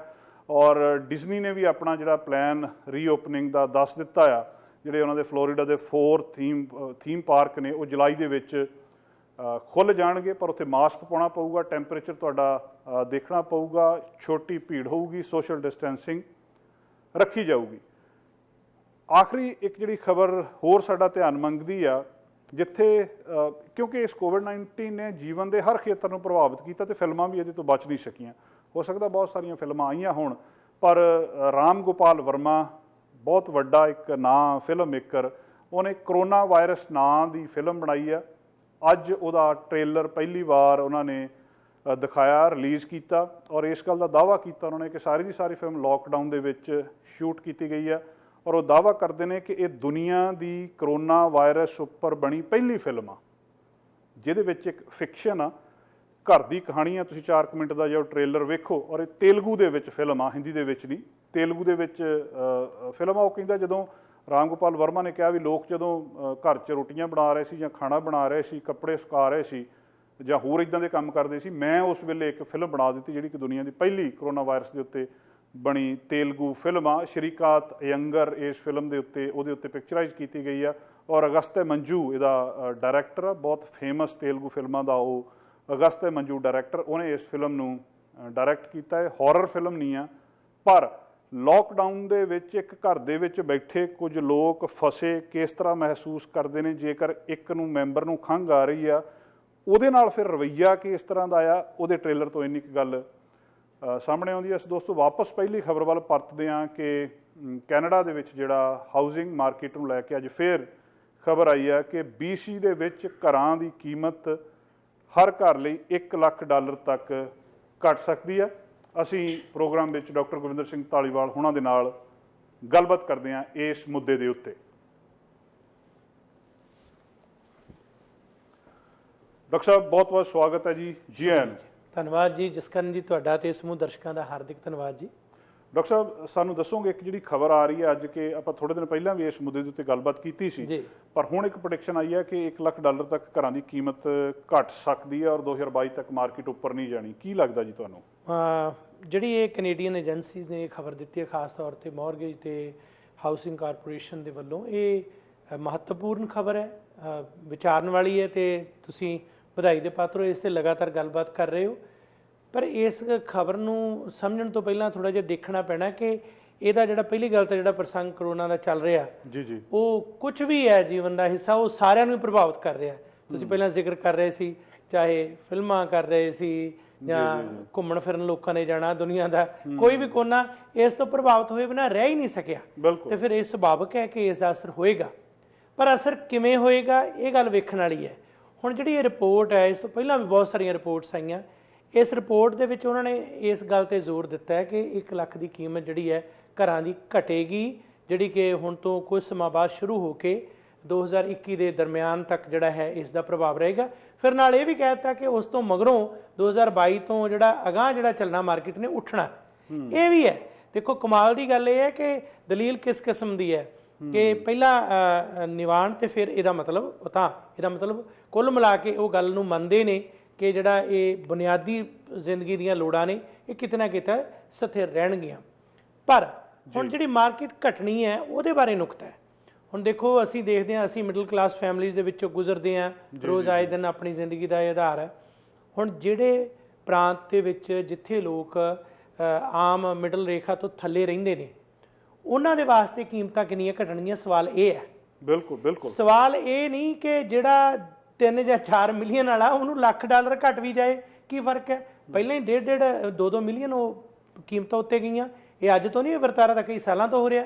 ਪਿਛਲੇ ਕੁਝ ਸਮਾਂ ਪਹਿਲਾਂ ਅਸੀਂ ਦੇਖਿਆ, ਜੇ BC ਦੀ ਗੱਲ ਕਰੀਏ ਖਾਸ ਤੌਰ ਤੇ, ਵੈਨਕੂਵਰ, ਰਿਚਮੰਡ, ਕੁਛ ਏਰੀਏ ਦੇ ਵਿੱਚ ਕੀਮਤਾਂ ਘਟੀਆਂ 2 3 4 ਲੱਖ, ਪਰ ਉਹ ਵਧੀਆਂ ਕਿੰਨੀਆਂ ਸੀ। ਇਸ ਵੱਲ ਧਿਆਨ ਜਾਵੇ ਤਾਂ ਹੈਰਾਨ ਬੰਦਾ ਹੋ ਜਾਂਦਾ ਕਿ ਇਹ ਤਾਂ ਵਧੀਆਂ, ਜਿਵੇਂ ਕਹਿੰਦੇ ਅੱਗ ਦੇ ਫੈਲਣ ਵਾਂਗ ਇਹ ਵਧੀਆਂ ਸਨ। ਪਰ ਸਵਾਲ ਇਹ ਹੈ ਕਿ ਮਿਡਲ ਕਲਾਸ ਜਾਂ ਉਸ ਰੇਖਾ ਤੋਂ ਥੱਲੇ ਵਾਲੇ ਲੋਕਾਂ ਦੀ ਜਿਹੜੀ ਲੋੜ ਹੈ ਉਹ ਕੀ ਹੈ ਤੇ ਉਹਨੂੰ ਕਿਵੇਂ ਪ੍ਰਭਾਵਿਤ ਕਰਦਾ ਹੈ। ਤੇ ਇਸ ਗੱਲ ਤੇ ਮੈਨੂੰ ਹੈਰਾਨਗੀ ਵੀ ਹੈ ਕਿ ਏਡੀ ਵੱਡੀ ਸੰਸਥਾ ਨੇ ਇਹਨੂੰ ਵਿਖਿਆਨ ਨਹੀਂ ਕੀਤਾ, ਇਹਨੂੰ ਛੋਹਿਆ ਹੀ ਨਹੀਂ। ਇੱਕ ਵੱਡੇ ਪੱਧਰ ਤੇ ਇੱਕ ਬਿਆਨ ਦੇ ਦੇਣਾ ਕਿ ਘਰਾਂ ਦੀਆਂ ਕੀਮਤਾਂ $1,00,000 ਘਟਣਗੀਆਂ, ਵੀ ਤੁਸੀਂ ਦੱਸੋ ਤਾਂ ਸਹੀ ਉਹਦਾ ਮਾਪਦੰਡ ਕੀ ਹੈ, ਪੈਮਾਨਾ ਕੀ ਹੈ, ਸਟੇਟਮੈਂਟ ਤੁਸੀਂ ਸਾਰਿਆਂ ਨੂੰ ਕਿਵੇਂ। ਇੱਥੇ ਤਾਂ ਇੱਕ ਪੱਧਰ ਤੇ ਲੋਕ ਜਿਉਂਦੇ ਹੀ ਨਹੀਂ, ਲੋਕਾਂ ਦਾ ਫਰਕ ਬਹੁਤ ਹੈ। ਸੋ ਇਹ ਬਹੁਤ ਵੱਡਾ ਸਵਾਲ ਹੈ ਜਿਹੜਾ ਵਿਚਾਰਨਾ ਚਾਹੀਦਾ। ਦੋ ਗੱਲਾਂ ਨੇ, ਇੱਕ ਤਾਂ ਕਈ ਵਾਰੀ ਇਦਾਂ ਲੱਗਦਾ ਹੁੰਦਾ ਕਿ ਜਿਹੜੀਆਂ ਏਜੰਸੀਜ਼ ਕੁਛ ਇਦਾਂ ਦੀ ਖਬਰ ਦਿੰਦੀਆਂ, ਅੰਕੜਾ ਉਹਦੇ ਤੋਂ ਵੱਧ ਹੁੰਦਾ ਕਿ ਜੇ ਇਹਨਾਂ ਨੇ ਕਹਿ ਦਿੱਤਾ ਕਿ 18 ਤੋਂ 20% ਜਾਂ $1,00,000 ਘਟਣੀਆਂ ਕੀਮਤਾਂ, ਲੋਕ ਸੋਚਦੇ ਆ ਵੀ ਇਹ 4-5 ਲੱਖ ਘਟਣਗੀਆਂ। ਕਈ ਵਾਰੀ ਇਹ ਹੁੰਦਾ ਕਿ ਜੇ ਲੱਖ ਕਹਿੰਦੇ ਆ ਤਾਂ ਕੀਮਤਾਂ ਜਿੱਦਾਂ ਤੁਸੀਂ ਕਿਹਾ ਵੀ ਜਿਹੜੇ ਫਸਟ ਟਾਈਮ ਖਾਸ ਕਰ ਹੋਮ ਵਾਇਰ ਆ 8-9 ਲੱਖ ਦੇ ਨੇੜੇ ਤੇੜੇ, ਜਿਹੜੇ ਮਿਲੀਅਨ ਦੇ ਨੇੜੇ ਤੇੜੇ ਘਰ ਲੈਣਾ ਚਾਹੁੰਦੇ ਆ, ਉਹਨਾਂ ਦੇ ਲਈ ਕੀਮਤ ਘਟਦੀ ਸਿਰਫ 50,000 ਜਾਂ 20,000 ਆ। ਤੁਹਾਨੂੰ ਕੀ ਲੱਗਦਾ ਕਿ ਕਿਹੜੇ ਪਾਸੇ ਜਾਊਗੀ ਗੱਲ? ਦਰਅਸਲ ਜਿਹੜਾ ਲਗਾਤਾਰ ਹੁਣ ਤੱਕ ਆ ਪਿਛਲੇ ਕੁਝ ਮਹੀਨਿਆਂ ਤੋਂ ਮੈਂ ਦੇਖਿਆ, ਟਾਊਨ ਹਾਊਸ ਲੈ ਲਓ, ਖਾਸ ਤੌਰ ਤੇ ਜਿੱਥੇ ਆਪਾਂ ਆਪਣੀ ਕਮਿਊਨਿਟੀ ਦੇ ਦਰਸ਼ਕ ਬਹੁਤ ਸਾਰੇ ਜਿਹੜੇ ਜੁੜੇ ਹੋਏ ਨੇ, ਅਸੀਂ ਉੱਥੇ ਗੱਲ ਤੇ ਮੁੱਦੇ ਤੇ ਆਉਣੇ ਆ। ਛੋਟੇ ਸ਼ਹਿਰ ਲੈ ਲਓ, ਸਾਡੇ ਲਈ ਉਹ ਵੱਡੇ ਸ਼ਹਿਰ ਨੇ ਕਿਉਂਕਿ ਸਾਡੀ ਸੰਘਣੀ ਵਸੋਂ ਹੈ। ਬਿਲਕੁਲ, ਚਾਹੇ ਐਬਸਪੋਰਡ ਹੈ, ਮਿਸ਼ਨ ਹੈ, ਜਾਂ ਫਿਰ ਇਸ ਤੋਂ ਅੱਗੇ ਸਰੀ ਵੱਲ ਆ ਜਾਓ, ਡੈਲਟਾ ਵੱਲ ਆ ਜਾਓ, ਜਿੱਥੇ ਜਿੱਥੇ ਅਸੀਂ ਕੋਈ ਟਾਊਨ ਹਾਊਸ ਲੈ ਲਓ, ਕੋਈ ਇੱਕ ਟਾਊਨ ਹਾਊਸ ਦੀ ਮਿਸਾਲ ਕੋਈ ਦੇ ਦੇਵੇ ਕਿ ਫਲਾਣ ਟਾਊਨ ਹਾਊਸ 50,000 20,000 10,000 ਵੀ ਟਿਕਿਆ, ਤੁਸੀਂ ਦਿਓ। 7-8 ਲੱਖ ਵਾਲੇ ਘਰ ਲਗਾਤਾਰ ਅਸੀਂ ਦੇਖ ਰਹੇ ਹਾਂ, ਹਰ ਰੋਜ਼ ਮਾਰਕੀਟ 'ਚ ਬਾਹਰ ਆ ਰਹੇ ਨੇ। 1-2 ਦਿਨਾਂ ਦੇ ਪਿਛਲੇ ਦਿਨਾਂ 'ਚ ਵੀ ਕੁਝ ਆਫਰ ਐਕਸੈਪਟ ਹੋਈਆਂ, ਕੁਝ ਲਿਸਟਿੰਗ ਵੀ ਕੀਤੀਆਂ। ਪਰ ਕੋਈ ਇੱਕ ਮਿਸਾਲ ਕੋਈ ਦੇ ਦੇਵੇ ਕਿ ਜਿਹੜੇ ਕੀਮਤਾਂ ਉਹ ਜਿਹੜੀਆਂ ਸਨ, ਜਿਨ੍ਹਾਂ ਦੇ ਵਿੱਚ ਬੇਸਮੈਂਟ ਵਾਲਾ ਸਵੀਟ ਜਿਹਨੂੰ ਕਹਿ ਦਿੰਦੇ ਆ, ਉਹ ਘਰ ਜਿਹੜਾ ਹੈ ਪਹਿਲਾਂ 7.5 ਲੱਖ ਦਾ ਸੀ, ਹੁਣ ਡਿੱਗ ਕੇ 7 ਦਾ ਹੋ ਗਿਆ। ਪਹਿਲਾਂ 7 ਦਾ ਸੀ, ਹੁਣ 6.5 ਦਾ ਹੋ ਗਿਆ। 50,000 20,000 ਵੀ ਫਰਕ ਨਹੀਂ, ਅਜੇ ਵੀ ਉਸੇ ਤਰ੍ਹਾਂ ਚੱਲ ਰਿਹਾ। ਸਰੀ ਦੇ ਵਿੱਚ ਅਜੇ ਕੱਲ੍ਹ ਦੀ ਗੱਲ ਹੈ ਕਿ ਇੱਕ ਪ੍ਰੋਪਰਟੀ ਜਿਹੜੀ ਹੈ 60 ਐਵਨਿਊ ਤੇ 194 ਤੇ ਉਹ ਪ੍ਰੋਪਰਟੀ ਲਿਸਟ ਹੋਈ। ਅੱਛਾ ਜੀ। ਉਸ ਦੀ ਕੀਮਤ ਸੀ 879 879 ਸੀ ਉਸ ਦੀ ਕੀਮਤ। 11 ਆਫਰਸ ਉਸ ਤੇ ਸਨ। ਅੱਛਾ ਜੀ। ਇਹ ਕੱਲ੍ਹ ਦੀ ਗੱਲ ਹੈ। 11 ਆਫਰ ਸਨ ਤੇ ਉਹਦੀ ਕੀਮਤ ਦਾ ਹੁਣ ਸਬਜੈਕਟ ਰਿਮੂਵਲ ਅਜੇ ਹੁਣੇ ਕਿੱਥੋਂ ਗਈ ਹੈ। ਮੇਰਾ ਕਹਿਣ ਦਾ ਮਤਲਬ ਇਹ ਹੈ ਕਿ ਜੇ ਤੁਸੀਂ ਸਹੀ ਅਰਥਾਂ ਦੇ ਵਿੱਚ ਇਹਨਾਂ ਅੰਕੜਿਆਂ ਨੂੰ ਦੇਖੋ ਜਾਂ ਇਹਨਾਂ ਪ੍ਰਤੀਸ਼ਤ ਨੂੰ ਦੇਖੋ ਜਾਂ ਬਿਆਨ ਨੂੰ ਦੇਖੋ ਤਾਂ ਉਹ ਸਾਰਥਕ ਨਜ਼ਰ ਨਹੀਂ ਆਉਂਦਾ। ਬਿਲਕੁਲ ਸਹੀ ਹੈ ਗੱਲ ਕਿ ਜਦੋਂ ਕੀਮਤਾਂ ਜਿੱਥੇ ਬਹੁਤ ਵੱਡਾ ਫਰਕ ਹੈ ਉੱਥੇ ਪੈਣਾ ਹੀ ਹੈ। ਪੈਣਾ ਇਸ ਕਰਕੇ ਹੈ ਕਿ ਬੰਦਾ ਬੁਨਿਆਦੀ ਲੋੜਾਂ ਵੱਲ ਦੇਖ ਰਿਹਾ। ਹੁਣ ਐਸ਼ੋ ਇਸ਼ਰਤ ਵੱਲੋਂ ਤਾਂ ਵੈਸੇ ਹੀ ਘਟੀ ਜਾਂਦਾ। ਹੁਣ ਤੁਸੀਂ ਦੇਖਿਆ ਸਿਨੇਮੇ ਜਾ ਕੇ ਨਹੀਂ ਫਿਲਮਾਂ ਦੇਖਣੀਆਂ, ਗਰਾਊਂਡ 'ਚ ਜਾ ਕੇ ਨਹੀਂ ਖੇਡਾਂ ਖੇਡਣੀਆਂ। ਹੁਣ ਇਹੀ ਕੰਮ ਇੱਥੇ ਵੀ ਹੈ ਨਾ, ਜਿਹੜੇ ਬੰਦੇ ਇੰਨਾ ਉੱਚੀ ਛਾਲ ਮਾਰਦੇ ਸੀ ਉਹ ਥੋੜ੍ਹੇ ਟਿਕਣਗੇ। ਪਰ ਹਾਂ, ਗੱਲ ਇਹ ਹੈ ਕਿ ਸਾਨੂੰ ਸੁਚੇਤ ਜ਼ਰੂਰ ਹੋਣਾ ਚਾਹੀਦਾ। ਐਜ਼ ਡਾਇਰੈਕਟਰ ਸਾਡਾ ਵੀ ਫਰਜ਼ ਹੈ ਦੱਸਣ ਦਾ, ਤੇ ਬਾਇਰ ਤੇ ਸੈਲਰ ਵੀ ਇਸ ਗੱਲ ਤੋਂ ਜ਼ਰੂਰ ਧਿਆਨ ਰੱਖਣ ਕਿ ਕੋਵਿਡ-19 ਜੇ ਜ਼ਿੰਦਗੀ ਦੇ ਹਰ ਖੇਤਰ ਨੂੰ ਪ੍ਰਭਾਵਿਤ ਕਰ ਰਿਹਾ ਤਾਂ ਇਹ ਰੀਅਲ ਸਟੇਟ ਨੂੰ ਵੀ ਪ੍ਰਭਾਵਿਤ ਜ਼ਰੂਰ ਕਰ ਰਿਹਾ। ਜਿਹੜਾ ਇਸ ਵੇਲੇ ਕੀ ਲੋਅਰ ਮੇਨਲੈਂਡ ਦੀ ਮਾਰਕੀਟ ਜਿਹੜੀ ਹੈ, ਇਹਨੂੰ ਬਾਕੀ ਕੈਨੇਡਾ ਜਾਂ ਬਾਕੀ BC ਨਾਲੋਂ ਵੱਖਰਿਆਂ ਕਰਕੇ ਦੇਖਿਆ ਜਾ ਸਕਦਾ ਵੀ ਇਹਦਾ ਬਿਹੇਵੀਅਰ ਡਿਫਰੈਂਟ ਹੁੰਦਾ? ਵੈਸੇ ਕੁੱਲ ਮਿਲਾ ਕੇ ਤਾਂ ਔਖਾ ਹੈ, ਪਰ ਕੁਝ ਇੱਕ ਕਾਰਨ ਹੁੰਦੇ ਛੋਟੇ ਛੋਟੇ, ਜਿਵੇਂ ਰਿਪੋਰਟ 'ਚ ਵੀ ਹੈ ਕਿ ਜਿੱਥੇ ਤੇਲ ਦਾ ਆਧਾਰ ਹੈ ਜਾਂ ਕੋਈ ਹੋਰ ਸਰੋਤ ਨੇ ਉੱਥੇ ਫਰਕ ਕਿੰਨਾ ਪਏਗਾ, 25% ਪਏਗਾ, ਕਿਤੇ 20 ਪਏਗਾ, ਕਿਤੇ 1 ਲੱਖ ਦਾ ਪਏਗਾ। ਪਰ ਕੁੱਲ ਮਿਲਾ ਕੇ ਇਹ ਹੁੰਦਾ ਕਿ ਜਿੱਥੇ ਵੀ ਸੰਘਣੀ ਵਸੋਂ ਹੈ, ਜਿਹੜੇ ਲੋਕ ਪਹਿਲ ਦਿੰਦੇ ਨੇ, ਹੁਣ ਮਸਲਨ ਕਿ ਇੱਕ ਖਾਸ ਖਿੱਤੇ ਨੂੰ ਅਸੀਂ ਪਹਿਲ ਦਿੰਦੇ ਹਾਂ, ਅਸੀਂ ਕਹਿੰਦੇ ਵੀ ਇੱਥੇ ਜਾ ਕੇ ਹੀ ਵਸਣਾ, ਤੇ ਫਿਰ ਉੱਥੇ ਚਾਹੇ ਕੀਮਤਾਂ ਜਿੰਨੀਆਂ ਮਰਜ਼ੀ ਘਟਣ, ਅਸੀਂ ਘਟਣ ਦੇਣੀਆਂ ਹੀ ਨਹੀਂ। ਅਸੀਂ ਪਹਿਲ ਹੀ ਉੱਥੇ ਦੇਣੀ ਹੈ। ਜੇ ਅਸੀਂ ਕਹੀਏ ਚੰਗਾ ਵੀ ਹੁਣ ਮੌਕਾ ਹੈ, ਹੁਣ ਚਲੋ ਇੰਟੀਰੀਅਰ BC ਵੱਲ ਚਲੇ ਜਾਓ ਜਾਂ ਕਿਤੇ ਦੂਰ ਚਲੇ ਜਾਓ, ਅਗਲਾ ਕਹਿੰਦਾ ਅਸੀਂ ਤਾਂ ਛੱਡ ਕੇ ਆ ਰਹੇ ਹਾਂ ਵੀ ਸਾਨੂੰ ਇੱਥੇ ਘਰ ਦੇ ਕੋਈ, ਅਸੀਂ ਭਾਈਚਾਰੇ ਦੇ ਨੇੜੇ ਰਹਿਣਾ ਚਾਹੁੰਦੇ ਹਾਂ। ਅਸੀਂ ਆਪਣੇ ਬੱਚਿਆਂ ਨੂੰ ਜਿਹੜੀਆਂ ਬੁਨਿਆਦੀ ਐਜੂਕੇਸ਼ਨਲ ਆਸਪੈਕਟ ਆ ਉਹਨਾਂ 'ਤੇ ਸਿੱਖਿਅਤ ਕਰਨਾ ਸਾਡਾ ਧੰਨ ਕਾਹਦੇ ਵਾਸਤੇ ਹੈ? ਇਸ ਵਾਸਤੇ ਹੀ ਹੈ। ਤੁਸੀਂ ਕਹਿ ਜਾਓ 100 ਮਾਈਲਸ ਤੇ ਜਾ ਕੇ ਪ੍ਰਾਪਰਟੀ ਖਰੀਦ ਲਓ ਜੀ, ਬਹੁਤ ਸਸਤੀ ਮੁਫਤ ਵਾਂਗੂ ਮਿਲਦੀ, ਉਹਨੇ ਕਰਨੀ ਕੀ ਆ? ਭੱਟ ਪਿਆ ਸੋਨਾ ਜਿਹੜਾ ਕੰਨਾਂ ਨੂੰ ਖਾਏ। ਗੱਲ ਤਾਂ ਇਹ ਹੈ ਕਿ ਬੇਸਿਕ ਜਿੱਥੇ ਸੰਘਣੀ ਵਸੋਂ ਹੈ ਉੱਥੇ ਅਸਰ ਡਿਫਰੈਂਟ ਹੁੰਦਾ। ਦੂਜੀ ਗੱਲ, ਜਿੱਥੇ ਕੀਮਤਾਂ ਵੱਧ ਨੇ ਉੱਥੇ ਹੋਰ ਤਰ੍ਹਾਂ ਦਾ ਅਸਰ ਹੁੰਦਾ, ਤੇ ਜਿੱਥੇ ਕੀਮਤਾਂ ਪਹਿਲਾਂ ਹੀ ਦਰਮਿਆਨੀ ਕਿਸਮ ਦੀਆਂ ਨੇ ਉੱਥੇ ਇਹ ਅਸਰ ਫਰਕ ਨਹੀਂ ਪਾਉਂਦਾ। ਇਸੇ ਕਰਕੇ ਮੈਂ ਗੱਲ ਕਰ ਰਿਹਾ ਕਿ ਟਾਊਨ ਹਾਊਸ ਤੁਸੀਂ ਇਹਨਾਂ ਕੁਝ ਸ਼ਹਿਰਾਂ ਦੇ ਵਿੱਚ ਦੇਖੋ, ਜਾਂ ਜਿਹੜੇ ਸਿੰਗਲ ਫੈਮਿਲੀ ਹੋਮ ਨੇ ਜਿਹੜੇ 6 7 8 9 ਲੱਖ ਨੇ, ਮਿਲੀਅਨ ਤੋਂ ਥੱਲੇ ਨੇ, ਉਹਨਾਂ ਦਾ ਜੇ ਮਾਹੌਲ ਦੇਖੀਏ ਤਾਂ ਉਹ ਅਸਰ ਨਹੀਂ ਪਿਆ। ਲੋਕ ਜ਼ਰੂਰ ਸੋਚਦੇ ਨੇ ਕਿ 6 ਮਹੀਨੇ ਠਹਿਰ ਜਾਓ, 2 ਮਹੀਨੇ ਠਹਿਰ ਜਾਓ, ਕੁਝ ਹੋਰ ਹੋਏਗਾ। ਸੈਲਰ ਕਹਿੰਦਾ ਮੈਂ ਆਪ ਠਹਿਰ ਜਾਣਾ, ਮੈਨੂੰ ਕਿਹੜਾ ਕਾਹਲੀ ਹੈ, ਮੈਂ ਗੁਜ਼ਾਰਾ ਕਰ ਲਾਂਗਾ। ਜਿਹਨੇ 2 ਪ੍ਰਾਪਰਟੀਆਂ ਲੈਣੀਆਂ ਉਹ ਨਾ ਲਊਗਾ, ਹੁਣ ਜਿਹਨੇ ਇਨਵੈਸਟਮੈਂਟ ਕਰਨੀ ਉਹ ਰੁਕ ਜੂਗਾ। ਪਰ ਜਿਹੜਾ ਬੇਸਮੈਂਟ 'ਚ $1500 ਦੇ ਰਿਹਾ ਤੇ ਉਹ ਤਾਂ ਪਹਿਲਾਂ ਹੀ ਮੁਸ਼ਕਲ 'ਚ ਹੈ। ਹੁਣ ਕਿੰਨਾ ਕੁ ਚਿਰ ਇਹ ਜਿਹੜੇ ਸਹੂਲਤਾਂ ਸਰਕਾਰ ਦੀਆਂ ਕਿੰਨਾ ਕੁ ਚਿਰ ਮਿਲ ਜਾਣਗੀਆਂ? ਪੈਸਾ ਉਹ ਕਿੱਥੇ ਜਾ ਰਿਹਾ? ਵੰਡ ਦੇ ਭਾਂਡੇ 'ਚ ਜਾ ਰਿਹਾ, ਕਿਸੇ ਅਸਰ 'ਚ ਨਹੀਂ। ਉਹ ਕਹਿੰਦਾ 1500 ਹੋਰ ਪਾ ਕੇ ਮੇਰੀ 3000 ਕਿਸ਼ਤ ਬਣਦੀ ਹੈ ਯਾਰ, ਮੈਂ ਕਿਉਂ ਨਾ ਕੁਛ ਲੈ ਲਾਂ। ਸੋ ਉਸ ਦੇ ਨਜ਼ਰੀਏ ਤੇ ਪ੍ਰਾਪਰਟੀ ਖਰੀਦਣੀ ਸਹੀ ਹੈ। ਇਸ ਵੇਲੇ ਤੁਸੀਂ ਕੀ ਸਲਾਹ ਦੋਗੇ ਰਿਅਲਟਰ ਨੂੰ? ਤੁਸੀਂ ਮਾਰਕੀਟ ਦੇ ਵਿੱਚ ਜਾ ਰਹੇ ਹੋ, ਇੱਕ ਬੰਦਾ ਜਿਹਨੇ ਪਹਿਲੀ ਵਾਰ ਘਰ ਲੈਣਾ ਆ ਔਰ ਉਹ ਰੁਕਿਆ ਬੈਠਾ, ਕੀ ਉਹਨੂੰ ਹੋਰ ਰੁਕ ਜਾਣਾ ਚਾਹੀਦਾ ਕਿ ਅਜੇ ਇਹਦਾ ਪਤਾ ਲੱਗ ਜੇ, ਥੋੜਾ ਸੈਟਲ ਹੋ ਜੇ, ਜਾਂ ਕਦੋਂ ਕਿਹਦਾ ਮਤਲਬ ਡਾਊਨ ਤਾਂ ਜਿਹੜੇ 5-10% ਜਾਣੀ ਆ ਉਹ ਚਲੀ ਜਾਂਦੀ ਆ, ਨਾਰਮਲੀ ਆਏ ਤਾਂ ਕਈ ਵਾਰੀ ਅਪ ਚਲੇ ਜਾਂਦੀ ਡਾਊਨ, ਹੋਰ ਉਹਨੂੰ ਉਡੀਕ ਲੈਣਾ ਚਾਹੀਦਾ ਜਾਂ ਕੀ ਕਰਨਾ ਚਾਹੀਦਾ? ਦੇਖੋ, ਜ਼ਿੰਦਗੀ 'ਚ ਮਹਾਮਾਰੀਆਂ ਪਹਿਲਾਂ ਵੀ ਆਈਆਂ, ਫਿਰ ਵੀ ਆਉਣੀਆਂ ਜੀ। ਜਿਹੜੇ ਲੋਕ ਆ ਵਿਦੇਸ਼ਾਂ 'ਚ ਵੀ ਆ ਰਹੇ ਆ, ਜਾਂ ਤਾਂ ਇਹ ਹੋਵੇ ਕਿ ਹੁਣ ਤੋਂ ਬਾਅਦ ਆਵਾਜਾਈ ਰੁਕ ਜਾਣੀ ਹੈ, ਇੱਥੇ ਕੰਮ ਰੁਕ ਜਾਣਾ, ਜਿਹੜਾ ਹੋ ਗਿਆ ਸਮਾਪਤ ਹੈ ਕਹਾਣੀ। ਇਹ ਨਹੀਂ ਹੁੰਦੀ, ਜ਼ਿੰਦਗੀ ਤੇ ਚੱਲਦੀ ਰਹਿੰਦੀ ਹੈ। ਜੀਵਨ ਦੇ ਵਿੱਚ ਜਿਹੜੇ ਵਿਅਕਤੀ ਆਪਣਾ ਧਨ ਦੌਲਤ ਜਿੰਨਾ ਕੁ ਉਹਨਾਂ ਨੇ ਇਕੱਠਾ ਕੀਤਾ, ਉਹ ਕਿਰਾਏ ਤੇ ਪੈਸੇ ਬੇਵਜ੍ਹਾ ਜਿਹੜਾ ਫਜ਼ੂਲ, ਜਿਨ੍ਹਾਂ ਦਾ ਕੋਈ ਮੁੱਲ ਨਹੀਂ ਹੈ, ਜੇ ਕਈ ਸਾਲ ਹੋ ਗਏ ਉਹਨਾਂ ਨੇ 1500 2-2000 ਦੇਈ ਜਾ ਰਹੇ ਨੇ, ਉਹ ਬੰਦੇ ਜੇਕਰ ਉਹਨਾਂ ਦੀ ਮੌਰਗੇਜ ਅਪਰੂਵ ਹੁੰਦੀ ਹੈ, ਕਿਉਂਕਿ ਉਹ ਵੀ ਸੌਖਾ ਕੰਮ ਨਹੀਂ, ਪਹਿਲਾਂ ਉਹਦੀ ਅਪਰੂਵਲ ਚਾਹੀਦੀ ਹੈ, ਉਹਦੀਆਂ ਟਰਮਸ ਐਂਡ ਕੰਡੀਸ਼ਨਸ ਵੀ ਕਾਫੀ ਅਹਿਮ ਨੇ। ਕੱਲ ਨੂੰ ਇਹ ਨਹੀਂ ਪਤਾ ਕਿ ਉੱਥੇ ਇੰਟਰਸਟ ਰੇਟ ਦਾ ਕੀ ਫਰਕ ਪੈਣਾ, ਇਹ ਵੀ ਇੱਕ ਗੁੰਝਲਦਾਰ ਵਿਸ਼ਾ।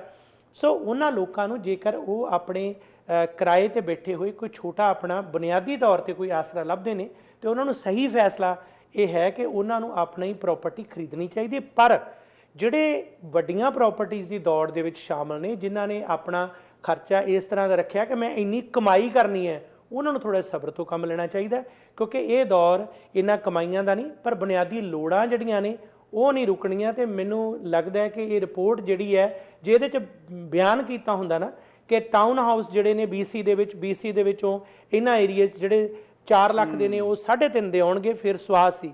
ਘਰ ਜਿਹੜੇ 8 ਲੱਖ ਦੇ ਨੇ 7 ਤੇ ਆਉਣਗੇ, ਫਿਰ ਸਵਾਦ ਸੀ। ਇਹ ਗੱਲ ਕੋਈ ਸਟੇਟਮੈਂਟ ਨਹੀਂ ਉਹਨਾਂ ਦੀ ਸਟੇਟਮੈਂਟ, ਬਲਕਿ ਨਵੀਂ ਚਿੰਤਾ ਪਾਏਗੀ, ਹਫੜਾ ਦਫੜੀ ਮਚਾਏਗੀ।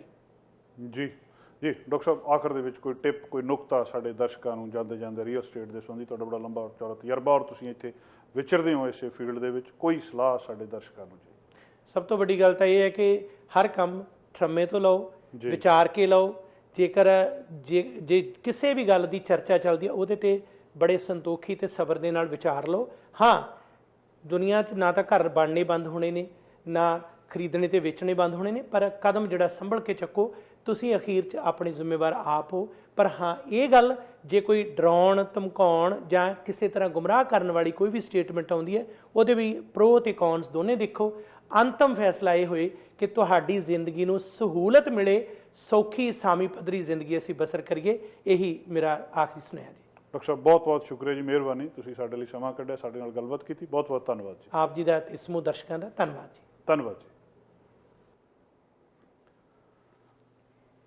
ਦੋਸਤੋ, ਅਸੀਂ ਗੱਲਬਾਤ ਕੀਤੀ ਡਾਕਟਰ ਗੁਰਵਿੰਦਰ ਸਿੰਘ ਧਾਲੀਵਾਲ ਹੋਣਾ ਦੇ ਨਾਲ ਇਸ ਮਾਰਕੀਟ ਸੰਬੰਧੀ। ਉਹਨਾਂ ਦੀ ਇਹ ਜਿਹੜੀ ਟਿੱਪਣੀ ਸੀ ਔਰ ਬੜੀ ਮੁੱਲਵਾਨ ਆ ਔਰ ਬੜੀ ਸੋਚ ਸਮਝ ਕੇ ਤੁਹਾਨੂੰ ਦੇਖਣ ਵਾਲੀ ਆ ਕਿ ਇਹ ਸਟੇਟਮੈਂਟ ਜਿਹੜੀ ਇੱਕ ਬਲੈਂਕਟ ਸਟੇਟਮੈਂਟ ਆ, ਸਾਰਿਆਂ ਨੂੰ ਹੀ ਕਵਰ ਕਰਦੀ ਹੈ। ਇਹਦੇ ਅੱਗੇੋਂ ਆਪਣੀ ਰਾਏ ਹੋ ਸਕਦੀ ਹੈ। ਰੀਅਲ estate ਵਾਲੇ ਜ਼ਿਆਦਾ ਜਾਣਦੇ ਨੇ ਕਿ ਘਰ ਘਟਣੇ ਨੇ ਕਿ ਵਧਣੇ ਨੇ। ਪ੍ਰੋਗਰਾਮ ਦੇ ਆਖਰੀ ਹਿੱਸੇ ਵਿੱਚ ਦੋਸਤੋ ਡਾਕਟਰ ਪ੍ਰਗਟ ਸਿੰਘ ਪੁਰਜੀ ਹੋਣਾ ਨਾਲ ਅਸੀਂ ਗੱਲਬਾਤ ਕਰਨੀ ਹੈ। ਉਹਨਾਂ ਦੇ ਵਿਚਾਰ ਜਾਣਦੇ ਹਾਂ ਅੱਜ COVID-19 ਦੀ ਸਥਿਤੀ ਉੱਤੇ, ਔਰ ਕੁਝ ਸਵਾਲ ਉਹਨਾਂ ਦੇ ਨਾਲ ਸਾਂਝੇ ਕਰਦੇ ਹਾਂ ਜਿਹੜੇ ਸਾਡੇ ਸਾਹਮਣੇ ਅੱਜ ਖੜੇ ਨੇ। ਖਾਸ ਕਰਕੇ ਇਹ ਕਿ ਇਹਦਾ ਜੇ ਵੈਕਸੀਨ ਆ ਵੀ ਗਈ ਤਾਂ ਇਹ ਵਾਇਰਸ ਇੱਦਾਂ ਹੀ ਇੱਥੇ ਵਿਚਰਦਾ ਰਹਿਣਾ। ਜਿਹੜੀਆਂ ਕੁਝ ਰਿਸਰਚਸ ਸਾਡੇ ਸਾਹਮਣੇ ਆਈਆਂ ਉਹ ਅਸਲ ਦੇ ਵਿੱਚ ਕੀ ਨੇ, ਕਿਸ ਤਰ੍ਹਾਂ ਇਹਨੂੰ ਦੇਖਿਆ ਜਾਂਦਾ। ਜਿਹੜੀਆਂ ਸਟੱਡੀਜ਼ ਨੇ ਕਿ ਸਰਵਾਈਵਲ ਆਫ ਦਾ ਫਿਟੈਸਟ, ਜਿਹੜਾ ਚੰਗਾ ਬੰਦਾ ਆ, ਜਿਹੜਾ ਸਿਹਤਮੰਦ ਬੰਦਾ ਆ, ਉਹ ਸਹੀ ਸਲਾਮਤ ਇਹਦੇ ਨਾਲ ਮੁਕਾਬਲਾ ਕਰ ਲਊਗਾ। ਬਹੁਤ ਸਾਰੇ ਫਲੂ ਦੇ ਵੀ ਕਹਿੰਦੇ ਵਾਇਰਸ ਨੇ, ਇਹ ਐਂਡੈਮਿਕ ਡਿਜ਼ੀਜ਼ ਬਣ ਜਾਊਗਾ। ਇਹ ਐਂਡੈਮਿਕ ਡਿਜ਼ੀਜ਼ ਦਾ ਕੀ ਅਰਥ ਆ, ਇਹਦਾ ਕੀ ਮਤਲਬ ਆ, ਇਹਦਾ ਕੀ ਭਾਵ ਆ, ਕਿਹੜੀਆਂ ਪਹਿਲਾਂ ਵਾਇਰਸਿਸ ਜਿਹੜੇ ਉਹਨਾਂ ਨੂੰ ਐਂਡੈਮਿਕ ਅਸੀਂ ਮੰਨਦੇ ਹਾਂ, ਜਾਂ ਇਹ ਸ਼ਬਦ ਦਾ ਕੀ ਮਤਲਬ ਆ। ਤੇ ਖਾਸ ਕਰਕੇ ਜਿਹੜੇ ਫਲੂ ਦੇ ਕਹੇ ਜਾਂਦੇ ਆ, ਜਾਂ ਚਿਕਨ ਪੌਕਸ ਆ, ਸਮਾਲ ਪੌਕਸ ਵਾਇਰਸ ਤੁਹਾਨੂੰ ਪਤਾ ਕਿ ਇਸ ਦੁਨੀਆ ਤੋਂ ਕੱਢ ਦਿੱਤਾ ਗਿਆ, ਪੋਲੀਓ ਦਾ ਵਾਇਰਸ ਕੱਢ ਦਿੱਤਾ ਗਿਆ। ਡਾਕਟਰ ਸਾਹਿਬ ਬਹੁਤ ਬਹੁਤ ਸਵਾਗਤ ਹੈ ਜੀ ਆਇਆਂ ਨੂੰ।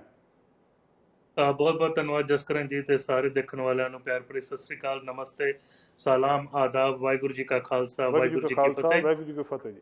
ਡਾਕਟਰ ਸਾਹਿਬ, ਇੱਕ ਅੱਜ ਖਬਰ ਆ ਰਹੀ ਆ ਕਿ ਕਹਿੰਦੇ ਇਹ ਵਾਇਰਸ ਕਦੇ ਵੀ ਇੱਥੋਂ ਜਾਣਾ ਨਹੀਂ, ਚਾਹੇ ਵੈਕਸੀਨ ਆ ਜਾਵੇ, ਇਹ ਇੱਥੇ ਰਹੂਗਾ ਸੋਸਾਇਟੀ ਦੇ ਵਿੱਚ, ਬਾਕੀ ਵਾਇਰਸਿਸ ਵਾਂਗ। ਐਂਡੈਮਿਕ ਕੁਛ ਸ਼ਬਦ ਵਰਤਿਆ ਜਾ ਰਿਹਾ ਕਿ ਬਣ ਜਾਊਗਾ, ਇਹਦਾ ਕੀ ਮਤਲਬ ਆ ਜੀ? ਦੇਖੋ, ਐਂਡੈਮਿਕ ਹੁੰਦਾ ਵੀ ਥੋੜੀ ਬਹੁਤ ਬਿਮਾਰੀ ਹੈਗਾ, ਹਮੇਸ਼ਾ ਰਹੇਗੀ ਉਹ, ਲੇਕਿਨ ਵੱਡਾ ਮਤਲਬ ਭਿਆਨਕ ਰੂਪ ਨਹੀਂ ਧਾਰਨ ਕਰਦੀ। ਕੁਝ ਲੋਕਾਂ ਨੂੰ ਹੋਊਗਾ, ਕਾਫੀ ਲੋਕ ਠੀਕ ਹੋਣਗੇ, ਕੁਝ ਹਸਪੀਟਲ ਜਾਣਗੇ, ਜਿੱਦਾਂ ਆਮ ਕਈ ਵਾਇਰਸਿਸ ਚੱਲਦੇ, ਖਾਸ ਕਰਕੇ ਜਿਹੜਾ ਇਨਫਲੂਐਂਜ਼ਾ ਜਾਂ ਫਲੂ ਵਾਲਾ, ਉਹਦਾ ਹੁੰਦਾ ਅਰਥ ਐਂਡੈਮਿਕ, ENDEMIC, ਵੀ ਉਹ ਹਮੇਸ਼ਾ ਕਮਿਊਨਿਟੀ 'ਚ ਥੋੜਾ ਬਹੁਤ ਰਹੂਗਾ। ਪੈਂਡੈਮਿਕ ਦਾ ਅਰਥ ਹੁੰਦਾ ਵੀ ਕੇਸਿਸ ਇੰਨੇ ਵੱਧ ਗਏ ਵੀ ਇਹ ਕਦੀ ਵੀ ਇਦਾਂ ਪਹਿਲਾਂ ਨਾ ਹੋਇਆ ਹੋਏ, ਔਰ ਪੂਰੇ ਸੰਸਾਰ 'ਚ ਅਗਰ ਫੈਲੇ, ਉਹਨੂੰ ਪੈਂਡੈਮਿਕ ਕਹਿੰਦੇ ਆ। ਈਪੀਡੈਮਿਕ ਕਹਿੰਦੇ ਆ, EPIDEMIC, ਵੀ ਲੋੜ ਨਾਲੋਂ ਜ਼ਿਆਦਾ ਉਹ ਕੇਸ ਵੱਧ ਗਏ ਉਸ ਏਰੀਆ 'ਚ, ਇੰਨੇ ਕੇਸਿਸ ਨਹੀਂ ਹੁੰਦੇ ਸੀ। ਸੋ ਇਹ ਅਲੱਗ-ਅਲੱਗ ਮੈਡੀਕਲ ਟਰਮੀਨੋਲੋਜੀ ਅਸੀਂ ਇਸਤੇਮਾਲ ਕਰਦੇ ਹਾਂ। ਇਸ ਵੇਲੇ ਅਸੀਂ ਕੋਵਿਡ-19 ਦੀ ਪਹਿਲੀ ਵੇਵ ਦੇ ਵਿੱਚੋਂ ਲੰਘ ਰਹੇ ਹਾਂ। ਹਾਲਾਂਕਿ BC ਦੀ ਸਥਿਤੀ ਬਹੁਤ ਚੰਗੀ ਆ। ਫਿਰ ਅੱਜ ਰਿਪੋਰਟ ਡਾਕਟਰ ਬੌਨੀ ਹੈਨਰੀ ਨੇ ਜਿਹੜੀ ਸਾਂਝੀ ਕੀਤੀ ਵੀ ਬਹੁਤ ਘੱਟ ਕੇਸਿਸ ਹੈਗੇ ਨਵੇਂ, ਔਰ ਇੱਕ ਮੌਤ ਹੋਈ ਆ। ਹਸਪੀਟਲ 'ਚ ਬਹੁਤ ਘੱਟ ਲੋਕੀ ਜੇਰੇ ਇਲਾਜ ਹੈਗੇ ਆ। ਜਿਹੜੇ ਓਨਟਾਰੀਓ ਔਰ ਕਿਊਬੈਕ ਹੈਗਾ, ਉੱਥੇ ਵੀ ਕੇਸਿਸ ਥੋੜੇ ਜਿਹੇ ਘਟੇ ਆ। ਅਗਰ ਆਖੀਏ ਅਸੀਂ ਪਹਿਲਾ ਹਫਤਾ ਜਿਹੜਾ ਮਈ ਦਾ ਸੀ, ਉਹ ਸਭ ਤੋਂ ਜ਼ਿਆਦਾ ਪੀਕ ਸੀ ਕੈਨੇਡਾ 'ਚ। ਉਸ ਤੋਂ ਬਾਅਦ ਗ੍ਰਾਫ ਪੂਰੇ ਕੈਨੇਡਾ 'ਚ ਹੌਲੀ ਥੱਲੇ ਨੂੰ ਆ ਰਿਹਾ। 87,000 ਤੋਂ ਜ਼ਿਆਦਾ ਲੋਕੀ ਜਿਹੜੇ ਹੈਗੇ ਪੋਜ਼ਿਟਿਵ ਟੈਸਟ ਆ। 47,000 ਤੋਂ ਜ਼ਿਆਦਾ ਇਹਦੇ ਪੀੜਿਤ ਜਿਹੜੇ ਹੈਗੇ ਠੀਕ ਹੋ ਗਏ। 6700 ਤੋਂ ਉੱਤੇ ਲੋਕੀ ਜਿਹੜੇ ਹੈਗੇ ਆ ਉਹ ਚੱਲ ਵਸੇ। ਹੁਣ ਟੈਸਟਿੰਗ ਜਿਹੜੀ ਹੈਗੀ ਇਸ ਵੇਲੇ ਸਾਰਿਆਂ ਨੂੰ ਅਵੇਲੇਬਲ ਹੈਗੀ ਆ। ਅਗਰ ਕੋਈ ਏਸਿਮਟੋਮੈਟਿਕ ਹੈ, ਕਹਿੰਦਾ ਮੈਂ ਟੈਸਟ ਕਰਾਉਣਾ, ਉਹ ਵੀ ਕਰਵਾ ਸਕਦਾ।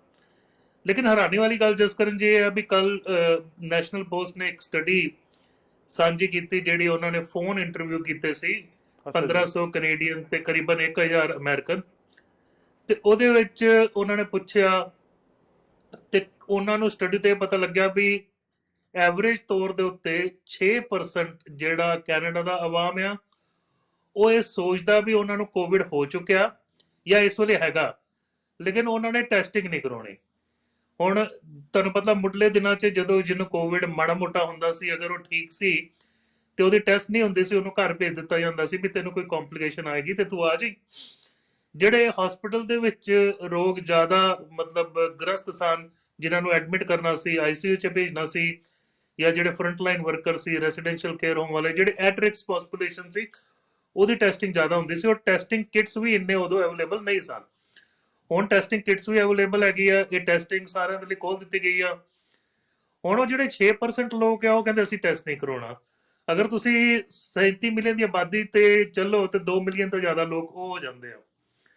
ਅਮਰੀਕਾ ਦੇ ਵਿੱਚ ਵੀ 20 ਮਿਲੀਅਨ ਤੋਂ ਜ਼ਿਆਦਾ ਲੋਕ ਆ ਜਿਹੜੇ ਇਸ ਧਾਰਨਾ ਦੇ ਵਿੱਚ ਬੈਠੇ ਆ ਵੀ ਸਾਨੂੰ ਸ਼ਾਇਦ ਕੋਵਿਡ ਹੋ ਚੁੱਕਿਆ। ਦੇਖੋ, ਲਫ਼ਜ਼ ਸ਼ਾਇਦ ਹੈ, ਕਿਉਂਕਿ ਜਿਹੜਾ ਬੁਖਾਰ ਹੋਣਾ, ਖੰਘ ਹੋਣੀ ਰੈਗੂਲਰ ਵਾਇਰਸ ਤੋਂ ਵੀ ਹੋ ਸਕਦਾ, ਲੇਕਿਨ ਉਹ ਕਹਿੰਦੇ ਸਾਨੂੰ ਲਗਭਗ ਸੇਮ ਲੱਛਣ ਸੀ, ਅਸੀਂ ਠੀਕ ਹੋ ਗਏ, ਜਾਂ ਇਸ ਵੇਲੇ ਵੀ ਹੈਗੇ ਆ ਜੀ। ਔਰ BC ਦੇ ਵਿੱਚ ਕਰੀਬਨ 9% ਰਿਪੋਰਟਡ ਆ। ਵੱਖ-ਵੱਖ ਪ੍ਰੋਵਿੰਸ 'ਚ ਘੱਟ ਆ, ਜਿਹੜੇ ਮਿਡਲ ਕੈਨੇਡਾ 'ਚ ਸਸਕੈਚੁਅਨ, ਮੈਨੀਟੋਬਾ 2%, ਬਟ ਕੁੱਲ ਮਿਲਾ ਕੇ 6% ਹੁੰਦਾ। ਹੁਣ ਹੈਰਾਨੀ ਵਾਲੀ ਗੱਲ ਆ, ਇਹੀ ਗਰੁੱਪ ਦੇ ਵਿੱਚ ਜਿਹੜੇ ਵਿਅਕਤੀ ਕਹਿੰਦੇ ਸੀ ਵੀ ਸਾਨੂੰ ਕੋਵਿਡ ਦਾ ਕੋਈ ਲੱਛਣ ਨਹੀਂ ਆ, ਨਾ ਪਹਿਲੋਂ ਸੀ ਨਾ ਹੁਣ ਆ, ਜਾਂ ਜਿਹੜੇ ਕਹਿੰਦੇ ਵੀ ਪਹਿਲੋਂ ਹੋ ਹਟਿਆ ਜਾਂ ਹੁਣ ਹੈਗਾ, ਉਹ ਮਾਸਕ ਦੀ ਵਰਤੋਂ ਕਰੀਬਨ 50% 'ਚ ਆ। ਜਿਨ੍ਹਾਂ ਨੂੰ ਹੈਗਾ ਆ ਜਾਂ ਸ਼ੱਕ ਹੈਗੀ ਆ ਜਾਂ ਹੋਇਆ ਸੀ, ਉਹਨਾਂ ਦੇ ਵੀ ਮਾਸਕ ਪਾਉਣ ਦੀ ਬਾਹਰ ਦੀ ਜਿਹੜੀ ਧਾਰਨਾ ਉਹ 50% ਤੇ ਲੱਗ ਗਿਆ, ਤੇ ਦੂਜੇ ਉਹਨਾਂ ਦੇ 50%। ਔਰ ਤੁਹਾਨੂੰ ਪਤਾ ਵੀ ਮੁੱਢਲੇ ਕਰੀਬਨ 3-4 ਦਿਨ ਇਹਨੇ ਸਿੰਪਟਮ ਸ਼ੋ ਨਹੀਂ ਕਰਦਾ, ਉਦੋਂ ਵੀ ਵਿਅਕਤੀ ਵਾਇਰਸ ਸ਼ੈਡ ਕਰ ਰਿਹਾ ਹੁੰਦਾ। ਮਾਸਕ ਇਸ ਲਈ ਜ਼ਰੂਰੀ ਆ ਕਿਉਂਕਿ ਚਲੋ ਉਹਨਾਂ ਨੂੰ ਖੰਘ ਨਹੀਂ ਆ ਰਹੀ, ਛਿੱਕ ਨਹੀਂ ਆ ਰਹੀ, ਲੇਕਿਨ ਜਦੋਂ ਆਪਾਂ ਬੋਲਦੇ ਆ ਉਦੋਂ ਵੀ ਮਾਈਕਰੋ ਡ੍ਰੌਪਲੇਟਸ ਨਿਕਲਦੇ ਆ। ਸੋ ਉਹ ਜਿਹੜਾ ਵਿਅਕਤੀ, ਉਹਨੂੰ ਅਗਰ ਸਿੰਪਟਮ ਨਹੀਂ ਹੈਗੇ ਔਰ ਉਹਨੇ ਮਾਸਕ ਲਾਇਆ, ਤੇ ਦੂਜਿਆਂ ਨੂੰ ਕੋਵਿਡ ਦਾ ਵਾਇਰਸ ਨਹੀਂ ਵੰਡੂਗਾ। ਦੂਜੀ ਸਟੱਡੀ ਦਾ ਪੈਮਾਨਾ ਸੀ ਵੀ ਗਵਰਨਮੈਂਟ ਦੇ ਵਿੱਚ ਕਿੰਨਾ ਕੁ ਵਿਸ਼ਵਾਸ ਲੋਕਾਂ ਦਾ ਹੈਗਾ। ਕਰੀਬਨ 50% ਕੈਨੇਡੀਅਨ ਕਹਿੰਦੇ ਵੀ ਗਵਰਨਮੈਂਟ ਸਾਡੇ ਤੋਂ ਕੁਝ ਲੁਕੋ ਰਹੀ ਆ, ਸਾਨੂੰ ਇਹ ਚਿੰਤਾ ਹੈ ਵੀ ਪੂਰੀ ਗੱਲ ਸਾਫ਼ ਨਹੀਂ ਦੱਸ ਰਹੇ ਇਸ ਬਿਮਾਰੀ ਬਾਰੇ। ਔਰ ਤੁਸੀਂ ਹੈਰਾਨ ਹੋ ਗਏ, ਅਮਰੀਕਾ 'ਚ 65%, 2/3 ਅਮਰੀਕਨ ਜਿਹੜਾ ਆਵਾਮ ਹੈ ਉਹ ਕਹਿ ਰਿਹਾ ਵੀ ਗਵਰਨਮੈਂਟ ਸਾਡੇ ਤੋਂ ਕੁਝ ਲੁਕੋ ਰਹੀ ਆ। ਉਹਦੇ ਚ 37% ਕੈਨੇਡੀਅਨ ਵੀ 37% ਅਮਰੀਕਨ ਵੀ ਇਹ ਸੋਚਦੇ ਆ ਨਹੀਂ ਇਹ ਸ਼ੈਤਾਨੀ ਆ, ਇਹ ਰਿਲੀਜ਼ ਕੀਤਾ ਗਿਆ ਵਾਇਰਸ, ਇਹ ਕਸਟਮ ਮੇਡ ਆ, ਇਹ ਪਸੂੜੀ ਪਾਈ ਗਈ ਆ, ਇਹ ਵਾਇਰਸ ਲੀਕ ਹੋਇਆ, ਜਿਹੜਾ ਆਪਾਂ ਪਹਿਲੋਂ ਮਹੀਨਾ ਪਹਿਲੋਂ ਗੱਲ ਕਰਦੇ ਸੀ। ਅਜੇ ਵੀ 37% ਲੋਕ ਇਹ ਕਹਿ ਰਹੇ ਆ। ਜੀ ਜੀ ਜੀ ਕਰੀਬਨ 12-13% ਲੋਕ ਕਹਿ ਰਹੇ ਆ ਵੀ ਬਿਲ ਕਲਿੰਟਨ ਦਾ ਇਹ ਕੁਝ ਕੀਤਾ ਹੋਇਆ ਟਰਬਲ ਆ, ਕਿਉਂਕਿ ਵੈਕਸੀਨ ਬਾਰੇ ਬਹੁਤ ਜ਼ੋਰ ਦਿੰਦੇ ਆ। ਔਰ 10% ਇਹ ਸੋਚ ਰਹੇ ਆ ਅਮਰੀਕਨ ਵੀ ਇਹ ਚਾਈਨਾ ਨੇ ਜਾਣਬੁੱਝ ਕੇ ਕੀਤਾ ਤਾਂ ਕਿ ਟਰੰਪ ਅਗਲਾ ਇਲੈਕਸ਼ਨ ਹਾਰ ਜਾਏ, ਕਿਉਂਕਿ ਚਾਈਨਾ ਔਰ ਪ੍ਰੈਜ਼ੀਡੈਂਟ ਟਰੰਪ ਦਾ ਉਹ ਜਿਹੜਾ ਤਾਲਮੇਲ ਆ ਇੰਨਾ ਵਧੀਆ ਨਹੀਂ ਚੱਲਿਆ ਉਹਨਾਂ ਦੇ ਪਹਿਲੇ ਜਿਹੜੇ ਪਿਛਲੇ 2-3 ਸਾਲ ਤੋਂ। ਸੋ ਇਹ ਜਿਹੜੀ ਸਟੱਡੀ ਇਸ ਲਈ ਇੰਪੋਰਟੈਂਟ ਹੈਗੀ ਆ ਵੀ ਅਜੇ ਵੀ ਜਿਹੜੇ ਲੋਕੀ ਉਹ ਟੈਸਟਿੰਗ ਕਰਾਉਣ ਤੋਂ ਗੁਰੇਜ਼ ਕਰ ਰਹੇ ਆ। ਅਜੇ ਵੀ ਲੋਕ ਜਿਹੜੇ ਹੈਗੇ ਆ ਉਹ ਮਾਸਕ ਦੀ ਵਰਤੋਂ ਦੇ ਵਿੱਚ ਉਹਨਾਂ ਦਾ ਬਿਲੀਫ ਸਿਸਟਮ ਇੰਨਾ ਨਹੀਂ ਹੈਗਾ, ਔਰ ਇਸ ਲਈ ਅਸੀਂ ਕਵਾਂਗੇ ਵੀ ਇਹ ਵਾਇਰਸ ਥੋੜਾ ਬਹੁਤ ਐਂਡੈਮਿਕ ਜ਼ਰੂਰ ਰਹੂਗਾ। ਤੇ ਇਹ ਜਿਹੜੀ ਗੱਲ ਹੈਗੀ ਸਾਨੂੰ ਸਭ्य ਰਹਿ ਕੇ ਟੈਸਟਿੰਗ ਜ਼ਰੂਰ ਕਰਾਓ, ਔਰ ਗਾਂ ਚੱਲ ਕੇ ਜਿਹੜੀ ਐਂਟੀਬਾਡੀ ਟੈਸਟਿੰਗ ਆਊਗੀ ਉਸ ਤੋਂ ਪਤਾ ਲੱਗੂਗਾ ਵੀ ਇਹ ਫਲਾਣੇ ਵਿਅਕਤੀ ਨੂੰ ਹੋਇਆ ਸੀ ਕਿ ਨਹੀਂ ਹੋਇਆ ਸੀ। ਕੁਝ ਹਫ਼ਤੇ ਪਹਿਲਾਂ ਇੱਕ ਸਟੱਡੀ ਜਿਹੜੀ ਹੈਗੀ ਆ BC the centre for disease control ਨੇ ਉਹ ਸਟਾਰਟ ਕੀਤੀ ਸੀ ਵੀ ਤੁਹਾਡੀ ਕਹਾਣੀ ਤੇ ਸਾਡਾ ਭਵਿੱਖ, ਮੀਨਸ ਯੋਰ ਸਟੋਰੀ ਆਵਰ ਫਿਊਚਰ। ਪਹਿਲਾਂ ਇੰਗਲਿਸ਼ ਔਰ ਮੈਂਡਰਿਨ 'ਚ ਸੀ, ਹੁਣ ਉਹ ਪੰਜਾਬੀ 'ਚ ਵੀ ਅਵੇਲੇਬਲ ਹੈਗੀ ਆ। ਮੈਂ ਗੁਜ਼ਾਰਿਸ਼ ਕਰੂੰਗਾ ਵੀ ਸਾਰਿਆਂ ਨੂੰ ਉਹ ਸਟੱਡੀ ਫਿਲ ਕਰਨੀ ਚਾਹੀਦੀ। ਕਰੀਬਨ 10 ਮਿੰਟ ਲੱਗਦੇ ਆ, ਉਹਦੇ 'ਚ ਕਈ ਪੈਮਾਨੇ ਹੈਗੇ। ਇਹੀ ਕੁਐਸਚਨ ਆ ਵੀ ਤੁਹਾਨੂੰ ਲੱਛਣ ਹੋਏ ਸੀ ਕਿ ਨਹੀਂ ਹੋਏ ਸੀ, ਤੁਸੀਂ ਕੀ ਪ੍ਰੀਕਾਸ਼ਨਸ ਲਿੱਤਾ, ਹੁਣ ਤੁਹਾਡਾ ਘਰ ਦਾ ਮਾਹੌਲ ਕਿੱਦਾਂ, ਤੁਹਾਡੀ ਮਾਨਸਿਕਤਾ ਕਿੱਦਾਂ, ਤੁਹਾਡੀ ਵਗੈਰਾ ਵਗੈਰਾ, ਤਾਂ ਕਿ ਉਹ ਡੇਟਾ ਜਿਹੜਾ ਹੈਗਾ ਉਹਨਾਂ ਕੋਲ ਹੋਵੇ। ਔਰ ਜਿਹੜੇ ਸਟੱਡੀ ਦੇ ਵਿੱਚ ਥੋੜਾ ਬਹੁਤ ਦੱਸਦੇ ਆ ਵੀ ਸ਼ਾਇਦ ਉਹਨਾਂ ਨੂੰ ਕੋਵਿਡ ਦੇ ਲੱਛਣ ਹੋਏ, ਜਿੱਦਾਂ ਨੱਕ ਦੇ ਵਿੱਚ ਸੁੰਘਣ ਦੀ ਸ਼ਕਤੀ ਚਲੀ ਗਈ, ਬੁਖਾਰ ਸੀ, ਖੰਘ ਸੀ, ਉਹ ਠੀਕ ਹੋ ਗਏ, ਉਹਨਾਂ ਦੀ ਐਂਟੀਬਾਡੀ ਟੈਸਟਿੰਗ ਸ਼ਾਇਦ ਪਹਿਲੋਂ ਕੀਤੀ ਜਾਏਗੀ। ਲੇਕਿਨ ਪਹਿਲੋਂ 1 ਮਿਲੀਅਨ ਐਂਟੀਬਾਡੀ ਟੈਸਟਿੰਗ ਹੋਣਾ, ਔਰ ਉਹ frontline worker, residential care home ਔਰ ਐਟ ਰਿਸਕ ਪੋਪੂਲੇਸ਼ਨ ਹੋਏਗਾ। ਸੈਕੰਡ ਬੈਚ 'ਚ ਉਹਨਾਂ ਦੀ ਵਾਰੀ ਆਊਗੀ। ਡਾਕਟਰ ਸਾਹਿਬ, ਇੱਕ ਸਵਾਲ ਆਪਾਂ ਥੋੜੇ ਦਿਨ ਪਹਿਲਾਂ ਡਿਸਕਸ ਕੀਤਾ ਸੀ ਇੰਡੀਆ ਬਾਰੇ, ਔਰ ਤੁਸੀਂ ਉਦੋਂ ਜ਼ਿਕਰ ਕੀਤਾ ਸੀ ਕਿ ਸ਼ਾਇਦ ਜੂਨ ਦੇ ਵਿੱਚ ਉੱਥੇ ਜਿਹੜੀ ਪੀਕ ਦੇ ਉੱਤੇ ਸਾਰਾ ਕੁਝ ਚਲੇ ਜਾਵੇ। ਜੇ ਹੁਣ ਕੀ, ਜਿਵੇਂ ਅੱਜ ਇੱਕ ਜਿਹੜੀ ਗੱਲਬਾਤ ਆਈ ਆ ਕਿ ਬ੍ਰਾਜ਼ੀਲ ਦੇ ਵਿੱਚ ਅਗਸਤ ਤੱਕ 1,25,000 ਤੋਂ ਜ਼ਿਆਦਾ ਮੌਤਾਂ ਹੋ ਸਕਦੀਆਂ, ਇੰਡੀਆ ਬਾਰੇ ਕੀ ਹੁਣ ਕੀ ਪ੍ਰੈਡਿਕਸ਼ਨ ਆ? ਹੁਣ ਆਪਾਂ ਕੀ ਉੱਥੇ ਬਾਰੇ ਕੋਈ ਅੰਦਾਜ਼ਾ ਲਾ ਸਕਦੇ ਹਾਂ ਕਿ ਇਹ ਹੁਣ ਜਿੱਦਾਂ ਲੋਕਡਾਊਨ ਖੁੱਲ੍ਹ ਗਿਆ ਸਾਰਾ ਕੁਝ ਆਪਣੇ ਆਪ ਹੀ ਠੀਕ ਹੋ ਜਾਊਗਾ, ਜਾਂ ਇਹ ਗਿਣਤੀ ਵਧੂਗੀ ਹੋਰ ਜੀ? ਮੇਰੇ ਹਿਸਾਬ ਨਾਲ ਜਿਹੜੀ ਗਿਣਤੀ ਵਧੂਗੀ, ਜਦੋਂ ਮੈਂ ਆਪਣੇ ਡਾਕਟਰ ਫਰੈਂਡਾਂ ਦੇ ਨਾਲ ਗੱਲ ਕਰਦਾ, ਔਰ ਜਿਹੜੇ ਮੇਰੇ ਕਲਾਸ ਫੈਲੋ ਸੀ ਉਹ ਹੈਡ ਆਫ ਡਿਪਾਰਟਮੈਂਟ ਹੈਗੇ ਹੁਣ ਉੱਥੇ ਜੀ, ਲੇਕਿਨ ਉਹ ਸਾਰੇ ਜਿਹੜੇ ਹੈਗੇ ਆ ਉਹ ਬਹੁਤ ਇਨਫੋਰਮੇਸ਼ਨ ਨਹੀਂ ਦੇ ਰਹੇ। ਔਰ ਉੱਥੇ ਇੱਕ ਕਿਸਮ ਦਾ ਉਹਨਾਂ ਨੂੰ ਮੀਡੀਆ ਦੇ ਵੱਲੋਂ, ਗਵਰਨਮੈਂਟ ਵੱਲੋਂ ਵੀ ਕਿਹਾ ਗਿਆ ਵੀ ਤੁਸੀਂ ਕੋਈ ਇੰਟਰਵਿਊ ਨਹੀਂ ਦੇਣੇ, ਕੋਈ ਵੀ ਅੰਦਰਲੀ ਗੱਲ ਜਿਹੜੀ ਹੈਗੀ ਆ, ਤੁਸੀਂ ਹਸਪਤਾਲਾਂ 'ਚ ਕੰਮ ਕਰ ਰਹੇ ਦੇਖ ਰਹੇ ਹੋ, ਸ਼ੇਅਰ ਨਹੀਂ ਕਰਨੀ। ਸੋ ਉਹ ਥੋੜੀ ਬਹੁਤ ਮੇਰੇ ਨਾਲ ਸ਼ੇਅਰ ਹੁੰਦੀ ਆ, ਲੇਕਿਨ ਉਹ ਡਰਦੇ ਸ਼ੇਅਰ ਕਰਦੇ ਆ। ਬੰਬੇ ਔਰ ਅਹਿਮਦਾਬਾਦ 2 ਵੱਡੀਆਂ ਸਿਟੀਜ਼ ਹੈਗੀਆਂ ਗੁਜਰਾਤ ਦੇ ਵਿੱਚ ਔਰ ਮਹਾਰਾਸ਼ਟਰ ਦੇ ਵਿੱਚ, ਜਿਹੜਾ ਸਾਡਾ ਫਾਈਨੈਂਸ਼ੀਅਲ ਕੈਪੀਟਲ ਹੈਗਾ ਮੁੰਬਈ ਜਿਹਨੂੰ ਆਪਾਂ ਕਹਿੰਦੇ ਆ, ਉੱਥੇ ਕੇਸਿਸ ਕਾਫੀ ਜ਼ਿਆਦਾ ਵੱਧ ਕੇ ਆ ਰਹੇ ਆ। ਔਰ ਬੈਡਸ ਦੀ ਸ਼ਾਰਟੇਜ ਆ। ਅਕਸਰ ਮੈਂ ਗਰੁੱਪ 'ਚ ਦੇਖਦਾ ਵੀ ਇੱਕ ਡਾਕਟਰ ਦੂਜੇ ਡਾਕਟਰ ਨਾਲ ਕਮਿਊਨੀਕੇਟ ਕਰ ਰਿਹਾ ਹੁੰਦਾ ਵੀ 72 ਸਾਲ ਦੀ ਇੱਕ ਬਜ਼ੁਰਗ ਔਰਤ ਹੈਗੀ ਹੈ, ਬੈੱਡ ਨਹੀਂ ਹੈਗਾ, ਤੁਹਾਡੇ ਪਾਸੇ ਬੈੱਡ ਹੈਗਾ ਤੇ ਪਲੀਜ਼ ਅਰੇਂਜ ਕਰਕੇ ਦਿਓ। ਸੋ ਇਹ ਜਿਹੜੀਆਂ ਗੱਲਾਂ ਜਿਹੜੀਆਂ ਹੈਗੀਆਂ ਟੈਕਨੋਲੋਜੀ ਦੇ ਨਾਲ ਉਹ ਆਪਸ 'ਚ ਕਰਦੇ, ਮੈਂ ਵੀ ਉਹ ਗਰੁੱਪ 'ਚ ਸ਼ਾਮਿਲ ਹੁੰਦਾ। ਸੋ ਇਸ ਲਈ ਮੈਨੂੰ ਪਤਾ ਵੀ ਆਲਰੇਡੀ ਬੈੱਡ ਸ਼ਾਰਟੇਜ ਹੈਗੀ ਹੈ, ਕੇਸਿਸ ਵੱਧ ਰਹੇ ਨੇ, ਕੇਸਿਸ ਵਧਣਗੇ, ਕਿਉਂਕਿ ਜਿਹੜੀ ਫਿਜ਼ੀਕਲ ਡਿਸਟੈਂਸ ਆ, ਤੁਸੀਂ ਜਿਹੜਾ ਗਰੀਬ ਇਲਾਕਾ ਉੱਥੇ ਦੇਖੋ 8x8 ਜਾਂ 8x10 ਮਕਾਨ 'ਚ ਪੂਰਾ ਟੱਬਰ ਰਹਿੰਦਾ, ਉੱਥੇ ਉਹਨਾਂ ਦਾ ਕਿਚਨ ਆ, ਉੱਥੇ ਹੀ ਸੋਣਾ, ਉੱਥੇ ਹੀ ਬਹਿਣਾ, ਤੁਸੀਂ ਕਿੱਦਾਂ 6-6 ਫੁੱਟ ਅਪਾਰਟ ਕਰ ਲੋਗੇ ਲੋਕਾਂ ਨੂੰ? ਔਰ ਜਿਹੜਾ ਹੈਲਥ ਕੇਅਰ ਡਿਪਾਰਟਮੈਂਟ ਹੈ ਉਹ ਇੰਪਰੂਵ ਤਾਂ ਕਰ ਰਿਹਾ, ਫੰਡਿੰਗ ਮਿਲ ਰਹੀ ਆ, PPE ਹੁਣ ਮਿਲ ਰਹੇ ਆ ਕਾਫੀ ਵੱਡੀ ਮਾਤਰਾ 'ਚ ਡਾਕਟਰਾਂ ਨੂੰ ਮਿਲ ਰਹੇ ਆ, ਲੇਕਿਨ ਕਿਤੇ ਨਾ ਕਿਤੇ ਮੈਨੂੰ ਲੱਗਦਾ ਵੀ ਅਜੇ ਸਟਾਰਟ ਹੋ ਕੇ ਅਸੀਂ ਵੀ ਜਦੋਂ ਦੇਖਦੇ ਆ ਨਾ, ਪਹਿਲਾਂ ਹੌਲੀ ਗੱਡੀ ਫੜਦਾ, ਫੇਰ ਉੱਪਰ ਨੂੰ ਜਾ ਕੇ ਫਿਰ ਹੌਲੀ ਘਟਦਾ। ਹੁਣ ਸਾਡੀ ਜਿਹੜੀ ਪੀਕ ਹੈ, ਮੈਂ ਕਹੂੰਗਾ ਮਈ 3 ਦੇ ਲੱਗ ਚਾਗੇ ਹੋ ਕੇ ਅਸੀਂ ਥੱਲੇ ਆ ਰਹੇ ਆ, ਲੇਕਿਨ ਅਸੀਂ ਸ਼ੁਰੂਆਤ ਜਿਹੜੀ ਹੈਗੀ ਮਾਰਚ ਦੇ ਮਿਡਲ ਤੋਂ ਕੀਤੀ ਸੀ। ਔਰ ਅਗਰ ਆਪਾਂ ਇੰਡੀਆ ਨੂੰ ਦੇਖੀਏ ਤੇ ਅਜੇ ਮੇਰੇ ਖਿਆਲ ਨਾਲ ਉਹਨਾਂ ਦੀ ਪੀਕ ਖਾਸ ਕਰਕੇ ਮੁੰਬਈ ਔਰ ਅਹਿਮਦਾਬਾਦ 'ਚ ਆਉਣ ਵਾਲੀ ਆ। ਅਜੇ ਹੋਰ ਕੇਸਿਸ ਵਧਣਗੇ, ਫਿਰ ਥੱਲੇ ਨੂੰ ਜਾਣਗੇ। ਡਾਕਟਰ ਸਾਹਿਬ, ਅੱਜ ਆਖਰ ਦੇ ਵਿੱਚ ਸਾਡੇ ਦਰਸ਼ਕਾਂ ਲਈ ਕੋਈ ਮੋਟੀਵੇਸ਼ਨਲ ਗੱਲ, ਕੋਈ ਸੰਦੇਸ਼ ਜੀ? ਮੋਟੀਵੇਸ਼ਨਲ ਗੱਲ ਇਹੀ ਆ ਵੀ ਤੁਸੀਂ ਆਪਣੇ ਆਪ ਦੇ ਨਾਲ ਕਨੈਕਟਡ ਰਹੋ ਔਰ ਕੁਦਰਤ ਦੇ ਨਾਲ ਕਨੈਕਟਡ ਰਹੋ। ਬੜੀ ਵੱਡੀ ਰਿਸਰਚ ਵੀ ਆਈ ਆ ਔਰ ਉਹਦੇ 'ਚ ਇਹੀ ਆ ਵੀ ਨੇਚਰ ਦੇ ਵਿੱਚ ਜਿਹੜੇ ਸਾਡੇ ਇੰਨੇ ਸਾਰੇ ਦਰਖਤ ਹੈਗੇ ਆ, ਫੁੱਲ ਆ, ਬੂਟੇ ਆ, ਪੱਤੀਆਂ ਆ, ਹਵਾ ਆ, ਸਮੁੰਦਰ ਦਾ ਕਿਨਾਰਾ ਆ, ਪਹਾੜ ਆ, ਉਹਦੇ ਨਾਲ ਆਪਾਂ ਅਗਰ ਕਨੈਕਟਡ ਰਹੀਏ, ਔਰ ਬਾਣੀ ਵੀ ਕਹਿੰਦੇ ਆ ਬਲਹਾਰੀ ਕੁਦਰਤ ਵਸਿਆ ਤੇਰਾ ਅੰਤ ਨਾ ਜਾਈ ਲਖਿਆ, ਔਰ ਤਾਂ ਹੀ ਅਸੀਂ ਬਿਊਟੀਫੁਲ ਬ੍ਰਿਟਿਸ਼ ਕੋਲੰਬੀਆ ਕਹਿੰਦੇ ਆ। ਅਗਰ ਨੇਚਰ ਦੇ ਨਾਲ ਆਪਾਂ ਕਨੈਕਟਡ ਰਹੀਏ ਤੇ ਅਸੀਂ ਹੈਲਦੀ ਰਵਾਂਗੇ, ਕਿਉਂਕਿ ਉੱਥੇ ਫਰੈਸ਼ ਏਅਰ ਹੈਗਾ, ਜਿਹੜੇ ਦਰਖਤ ਆ 100% ਆਕਸੀਜਨ ਪੰਪ ਕਰ ਰਿਹਾ, ਜਿਹੜੀ ਹਰਿਆਵਲੀ ਆ ਉਦਾਂ ਹੀ ਤੁਹਾਡੇ ਮਨ ਨੂੰ ਜਿਹੜੀ ਹੈਗੀ ਪਾਉਂਦੀ ਆ, ਤੁਹਾਡੇ ਅੰਦਰ ਜਿਹੜੇ ਸਟ੍ਰੈਸ ਹਾਰਮੋਨਸ ਆ ਉਹਨੂੰ ਘਟਾਉਂਦੀ ਆ। ਨਾਲੇ ਤੁਸੀਂ ਵਾਕ ਕਰ ਰਹੇ ਹੋ, ਕੋਈ ਚਿੜੀਆਂ ਬੋਲ ਰਹੀਆਂ, ਕੋਈ ਮਤਲਬ ਜਾਨਵਰ ਛੋਟਾ ਜਿਹਾ ਤੁਹਾਡੇ ਅੱਗਿਓਂ ਰੈਬਿਟ ਲੰਘ ਗਿਆ ਜਾਂ ਛੋਟਾ ਡੀਅਰ ਲੰਘ ਗਿਆ ਜਾਂ ਹੋਰ ਚੀਜ਼ਾਂ। ਸੋ ਇਹ ਜਿਹੜੀਆਂ ਹੈਗੀਆਂ ਮਨ ਨੂੰ ਭਾਉਣ ਵਾਲੀਆਂ ਗੱਲਾਂ, ਕਿਉਂਕਿ ਕੁਦਰਤ ਤੋਂ ਹੀ ਅਸੀਂ ਬੰਨੇ ਆ ਔਰ ਕੁਦਰਤ ਦੇ ਹੀ ਅਸੀਂ ਅੰਗ ਆ। ਔਰ ਜਿਹੜੀ ਸਾਡੀ 5 ਤੱਤਾਂ ਦੀ ਦੇਹੀ ਆ, 72% ਇਹ 'ਚ ਪਾਣੀ ਆ, 12% ਇਹ 'ਚ ਧਰਤੀ ਆ, 6% ਇਹਦੇ ਵਿੱਚ ਹਵਾ ਹੈ, 4% ਅਗਨ ਹੈ ਤੇ 6% ਆਕਾਸ਼ ਹੈਗਾ। ਉਹ ਅਸੀਂ ਇੱਕ ਕਿਸਮ ਦੀ ਇਹ ਦੇਹੀ ਨੇਚਰ ਤੋਂ ਲੀਜ਼ 'ਚ ਲਿੱਤੀ ਆ, ਅਸੀਂ ਇੱਕ ਕਿਰਾਏ 'ਚ ਲਿੱਤੀ ਆ। ਮੈਂ ਬੰਦਾ ਬਹਿ ਖਰੀਦ, ਮੇਰੀ ਜਿਹੜੀ ਦੇਹੀ ਆ ਉਹ ਨੇਚਰ ਨੇ ਮੈਨੂੰ ਦਿੱਤੀ ਆ। ਔਰ ਮੇਰਾ ਜਦੋਂ ਜਨਮ ਹੋਇਆ 7 ਪਾਉਂਡ ਦਾ, ਮੈਂ ਕਹਿ ਲਓ 3.5 ਕਿਲੋ ਦਾ, ਹੌਲੀ ਹੌਲੀ ਨੇਚਰ ਨੇ ਮੈਨੂੰ ਫੀਡ ਕਰਕੇ ਵੱਡਾ ਕੀਤਾ, ਜਿੰਨਾ ਵੀ ਮੇਰਾ weight ਆ, ਹਾਈਟ ਆ। ਔਰ ਜਦ ਮੇਰਾ ਅੰਤ ਕਾਲ ਹੋਣਾ, ਨੇਚਰ ਨੇ ਇੱਕ ਇੱਕ ਸੈੱਲ ਆਪਣਾ ਜਿਹੜਾ ਹੈਗਾ ਬਿਆਨਾ ਲੈ ਲੈਣਾ। ਸੋ ਕੁਦਰਤ ਦੇ ਨਾਲ ਜੁੜੀਏ, ਨੇਚਰ ਦੇ ਨਾਲ ਜੁੜੀਏ, ਆਪਾਂ ਖੁਸ਼ ਰਹੀਏ। ਬ੍ਰਿਟਿਸ਼ ਕੋਲੰਬੀਆ ਔਰ ਕੈਨੇਡਾ ਦੇ ਵਿੱਚ ਕੋਵਿਡ ਦੀ ਸਿਚੁਏਸ਼ਨ ਕਾਫੀ ਠੀਕ ਆ, ਲੇਕਿਨ ਅਜੇ ਪਹਿਲਾ ਵੇਵ ਚੱਲ ਰਿਹਾ।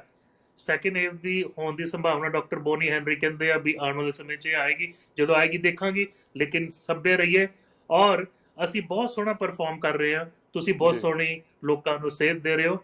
ਖੁਸ਼ ਰਹੋ, ਆਬਾਦ ਰਹੋ, ਹੱਸਦੇ ਰਹੋ, ਵਸਦੇ ਰਹੋ। ਫਿਰ ਮਿਲਾਂਗੇ। ਸਤਿ ਸ਼੍ਰੀ ਅਕਾਲ ਡਾਕਟਰ ਸਾਹਿਬ, ਮਿਹਰਬਾਨੀ ਜੀ।